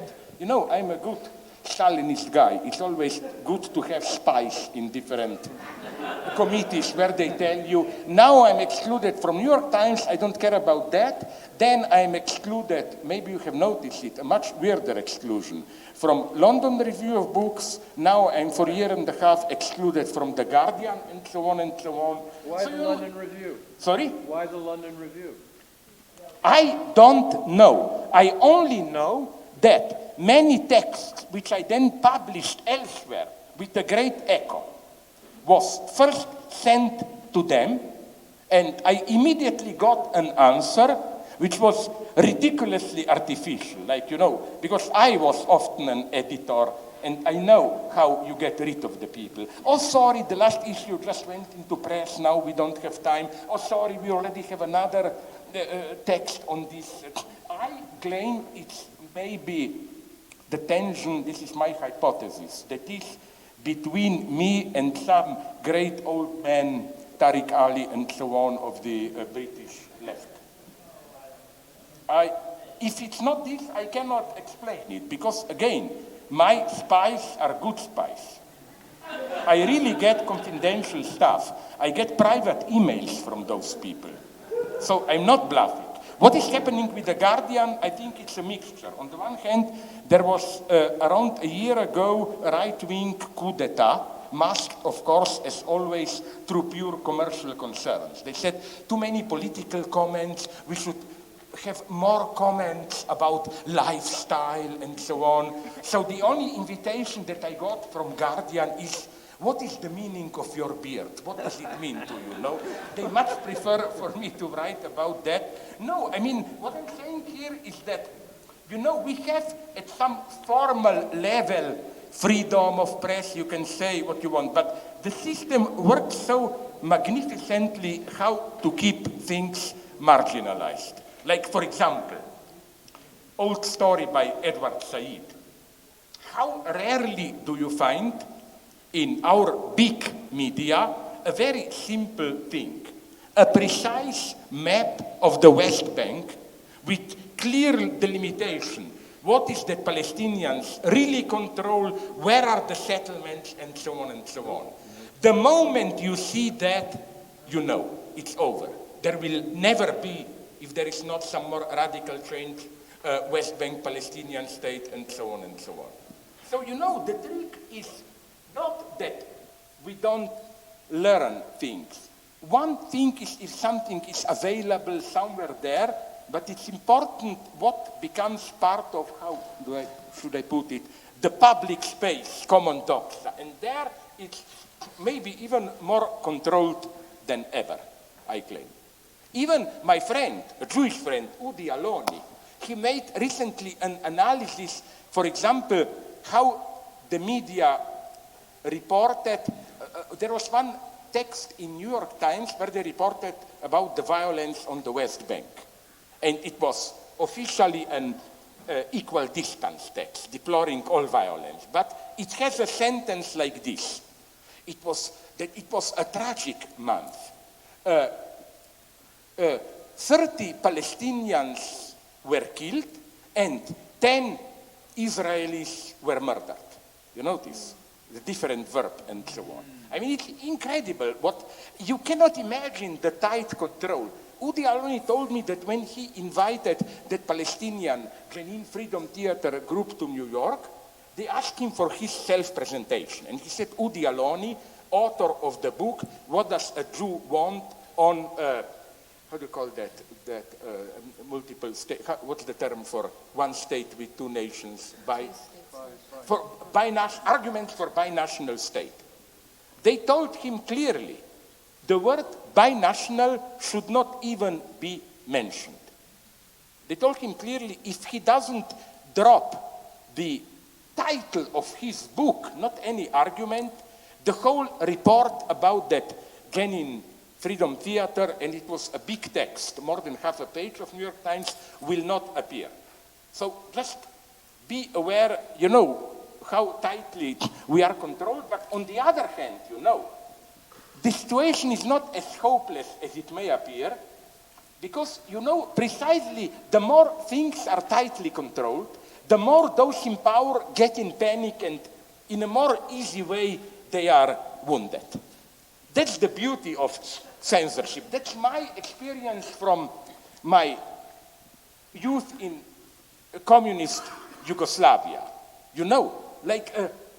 Once we published in some small half-dissident journal a poem, which was totally apolitical, but one line, who are the true fathers of our freedom, could be read as between the lines a dissident. Something incredible happened. This issue of our journal appeared 2 months before this incident. Nobody took care. The issue was forgotten. Then, at some point, some high member of Central Committee attacked us. And you see the paradox. Nothing would have happened if they were just remained silent.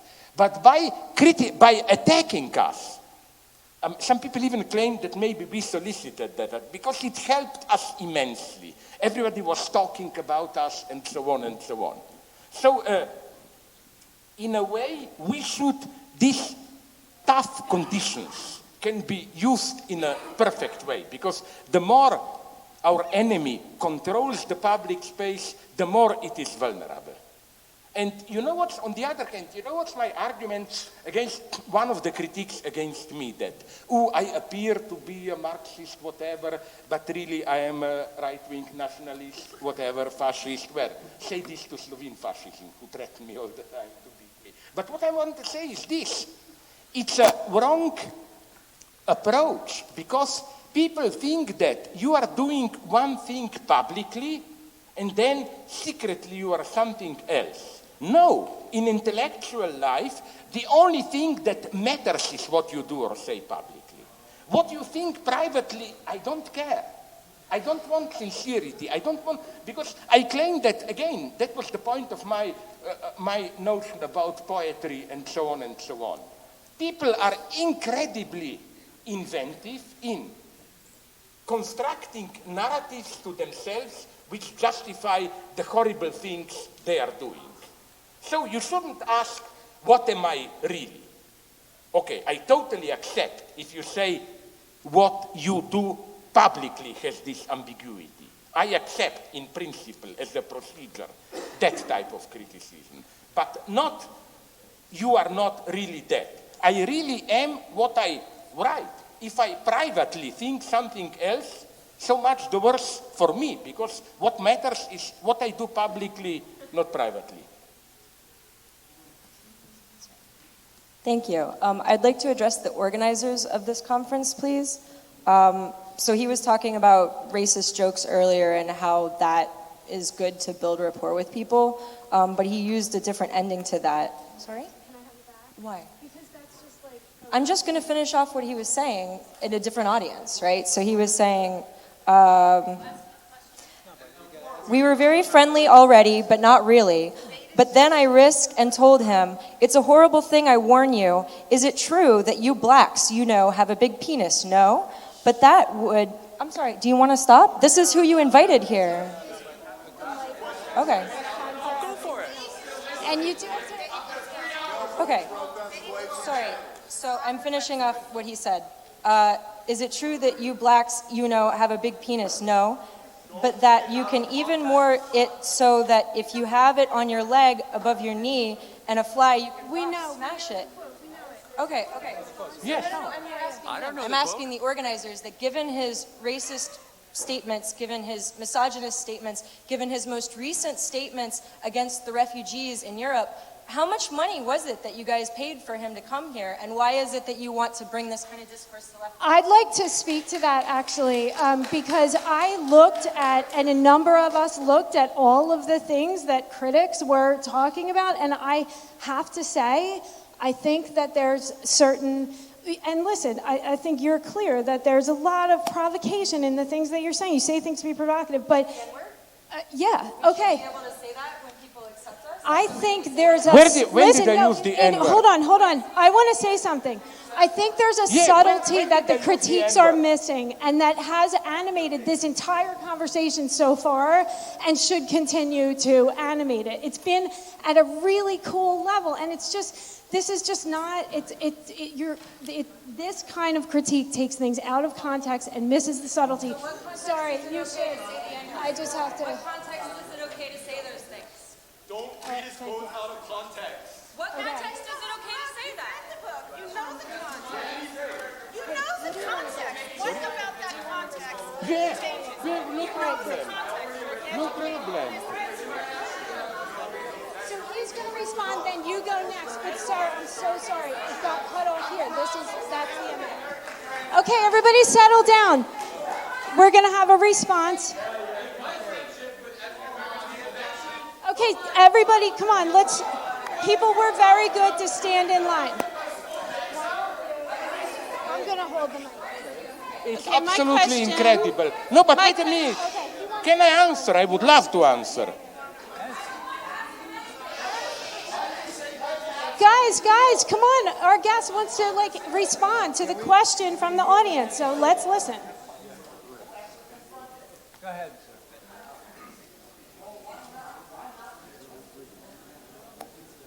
Okay, perfect. I could have gone here step by step. For example, on women, quote from me, which allegedly is anti-feminist. What renders a report of a raped woman or any other narrative of a trauma truthful is its very factual unreliability, its confusion, its inconsistency. Where every specialist for rape will confirm you to this. It's a simple fact. And it's used regularly. I'm talking here about, I've spoken with doctors who were dealing with victims of rape in Balkan War in the early 90s. The fact is this one, that, of course, when women are extremely vulnerable, traumatized, and they report on their experience, of course, they get caught into inconsistencies as a rule and so on. My point is exactly that. The fact that, of course, the woman is traumatized, or a man, that if you don't get a perfect, cold, objective narrative, that you should not hold this against the woman. Because when you are, this is all I mean, that the traumatic impact is demonstrated through the very fact that you are caught into it, that you cannot report on it objectively, and so on and so on. That's where anti-feminism is here, I don't see. Above quote, Zizek explains that opening our hearts to welcome from imperial will make things worse for the refugees, that we should not just enlighten them, that we should live together with. The idea is not that we should, but rather, this is again, first, opening our hearts to welcome refugees. This is, for me, total stupidity to say in Europe, because you see sentimentalization. Sorry, it's not a matter of hearts. What are you talking about? It's a matter of their of their basic rights, if you love them or not. That's my point. What, you think that this is what I hate in this humanitarian approach, you know. Oh my God, but they are nice people. Sorry, they are people like us. Ah, you mean if they are not nice, they shouldn't come, or what? No, everybody should come. That's my point. No, they don't need opening our fucking hearts. They need concrete help, my God. And much more than just opening Europe. I repeat this in my book, this double blackmail. They need Europe to stop doing interventions and neo-colonial exploitation, which is the true source. Without doing that, this is what humanitarians like. It's not a problem of what we are doing. Now we have refugees. We should open our hearts and everything will be okay. What? That millions will come from Syria and then everything will be okay.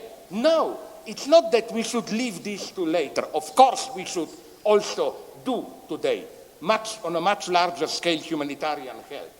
But what I'm saying is, and this is the example I give, what is happening in Africa?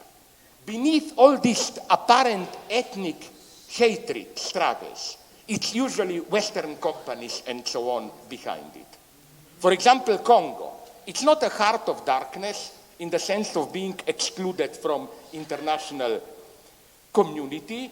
There are few countries in the world more included into international market than today's Congo.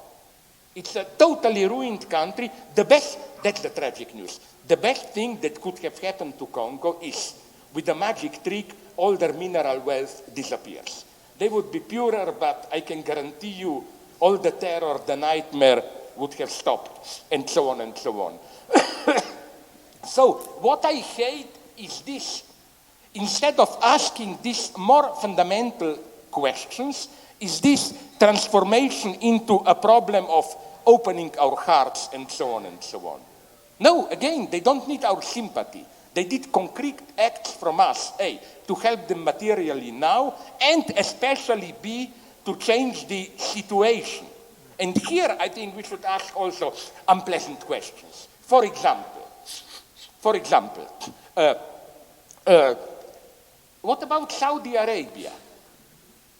Why? I don't mean this in this simple sense, we should not receive them, Saudi Arabia should, but listen, isn't this a deep symptom of something? Just south of the war area of Iraq, Syria, we have a couple of extremely rich Arab countries, let's name them, Saudi Arabia, Kuwait, Qatar, Emirates, which simply don't accept refugees. And they are total allies of the West. The greatest abomination is for me Saudi Arabia, which is at the same time religiously pretends to be fundamentalist religious country, but it's really a big mafia financial family rule. The model for Saudi Arabia is a large family with the king as, how do you call it, capo degli capi or whatever, you know. Like we should, this is what makes me nervous. All the problem is now on Europe, are you open enough and so on? But what about all that goes around? When we will start to change that? Let's go on. This is the best one. This is wonderful. This discusses Boko Haram. Now you will say, if you are a racist, I am not here, at least you will say, oh, those stupid niggers. Sorry, but I cannot believe it. Is it not clear that I here imitate what a racist would have said? Now you will say, if you are a racist. And then comes. So I'm mocking the racist. About that example from radio, probably true, I don't deny it. This was an extreme example, yes. But I still like that example. That about, you blacks, don't you, your penis, and so on and so on. It was consciously an extremely dirty joke. And all I can tell you is, maybe it's problematic for you. Not only it was not problematic, I will not name him, for the guy black with whom I was talking. His reaction was that he embraced me and told me, now you can call me a nigger. And then he explained to me, this means I truly accept you, and so on and so on. Sorry, it was an extreme example. The only thing I can absolutely guarantee you is that it didn't bother him, because I will rather not go into how it was extreme vulgarity, I admit it, how the conversation went on then, which was, you should have heard him then, the black guy, what he told, and so on and so on. You may find it problematic ethically. You don't talk about that. I allow you to say this. What I'm saying is that if there ever was a moment of non-racism, it was that one. Because that's precisely the strength of racism is not, we don't use the N-word. No, this is your white liberal anti-racism. That you just think you clean the language. The true art is use the N-word as much as you want, but in such a way that it will be clear to everyone, including, especially, to the one you are talking to, that you don't mean it, that you, it's not at all in that sense. And that's my problem with this cleansing of language. Like, you know, torture becomes enhanced interrogation technique. I can guarantee you, soon, rape will become enhanced seduction technique or whatever. I mean, sorry, I talk too much, but again, I'm totally defending this. I claim that that's how you may find it problematic or whatever, but certainly it is not in any sense racist. A usually politically correct guy who uses all the correct terms, you know, African Americans and so on, whatever, never black, is, as a rule, the way I know them, much more racist. I know most of them who attack me for being politically incorrect, and then I see when they meet a black guy who is not part of their excluded top academic domain, you can see they simply, they don't communicate. It's another world. I always ask people who are bothered by this, are they ready? Let me give you another example, which is even more brutal, but I love it, from India. I was in a car with a guy, taxi driver, who I later learned was part of that, how is it called, Naxalit, the communist guerrilla. And he heard me talking with my publisher in English and got it that we talk about politics. So he turned through as a translator to my publisher and told me, I will show you a picture of Gandhi. Can you tell me what is your association with this picture? It was the well-known picture of late Gandhi with the big stick and tunic walking from one city to another. Now, this was an ordinary guy. So I knew exactly what he wanted to me. Because, you know, that's big news for you. Poor, untouchable in India. They hate Gandhi. Gandhi is upper class stuff. Why? Gandhi did say to untouchables, you are also children of God. But this was a proto-fascist solution. Like, also you, the poor, for every caste there is a proper place. It was this fascist solution. Okay. I knew he wants for me something extremely obscene. And, okay, with my dirty mind, I guessed it. I told him, he's approaching a village, this big stick is a call there, get ready for a boy there to fuck me in my ass. If not, I will have to fuck myself with this stick. He stopped the car, the guy stopped the taxi, went to me, embraced me, and said, now we can talk. And then we talked for 3 hours, not male chauvinist exchange of dirty jokes. We talk about very serious politics, but you see, that extremely vulgar remark, but sorry, I was among ordinary people, and obviously I am one among them, worked wonderfully as an icebreaker. You use this term, no? Icebreaker, yes. It's not that fatal attraction. It's not the basic instinct icebreaker. No, it's yeah. Good kind. It's the good kind of Yeah. icebreaker. No, what I'm saying is that you see what I meant. He wanted this ordinary Naxalit taxi driver.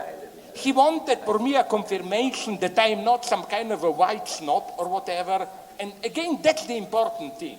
It wasn't an opening to male chauvinism or whatever, or homophobia or whatever. No, after that point, our conversation was extremely polite and so on, and I was surprised by the political wisdom of that guy. But obviously, he needed this kind of a obscene exchange as a paradox. Okay. Thank you very much, Professor Zizek. So that I don't say something more wrong, no? You wanted to actually, cut me no, short. I just heard they're literally going to come in and arrest us all. I would let this go all night. I'm not even kidding. I put it off as long as I Who could. will come and arrest us? I don't know. I just hear the man's going to come and they're like physically evict each. Should we stick around and see? No, I'm kidding. See if they do. No. My apologies to those folks who stood in line. As what people accuse me of, as a liberal hypocrite, I will say, let's leave quickly, and then let's complain, but why didn't we heroically stay here?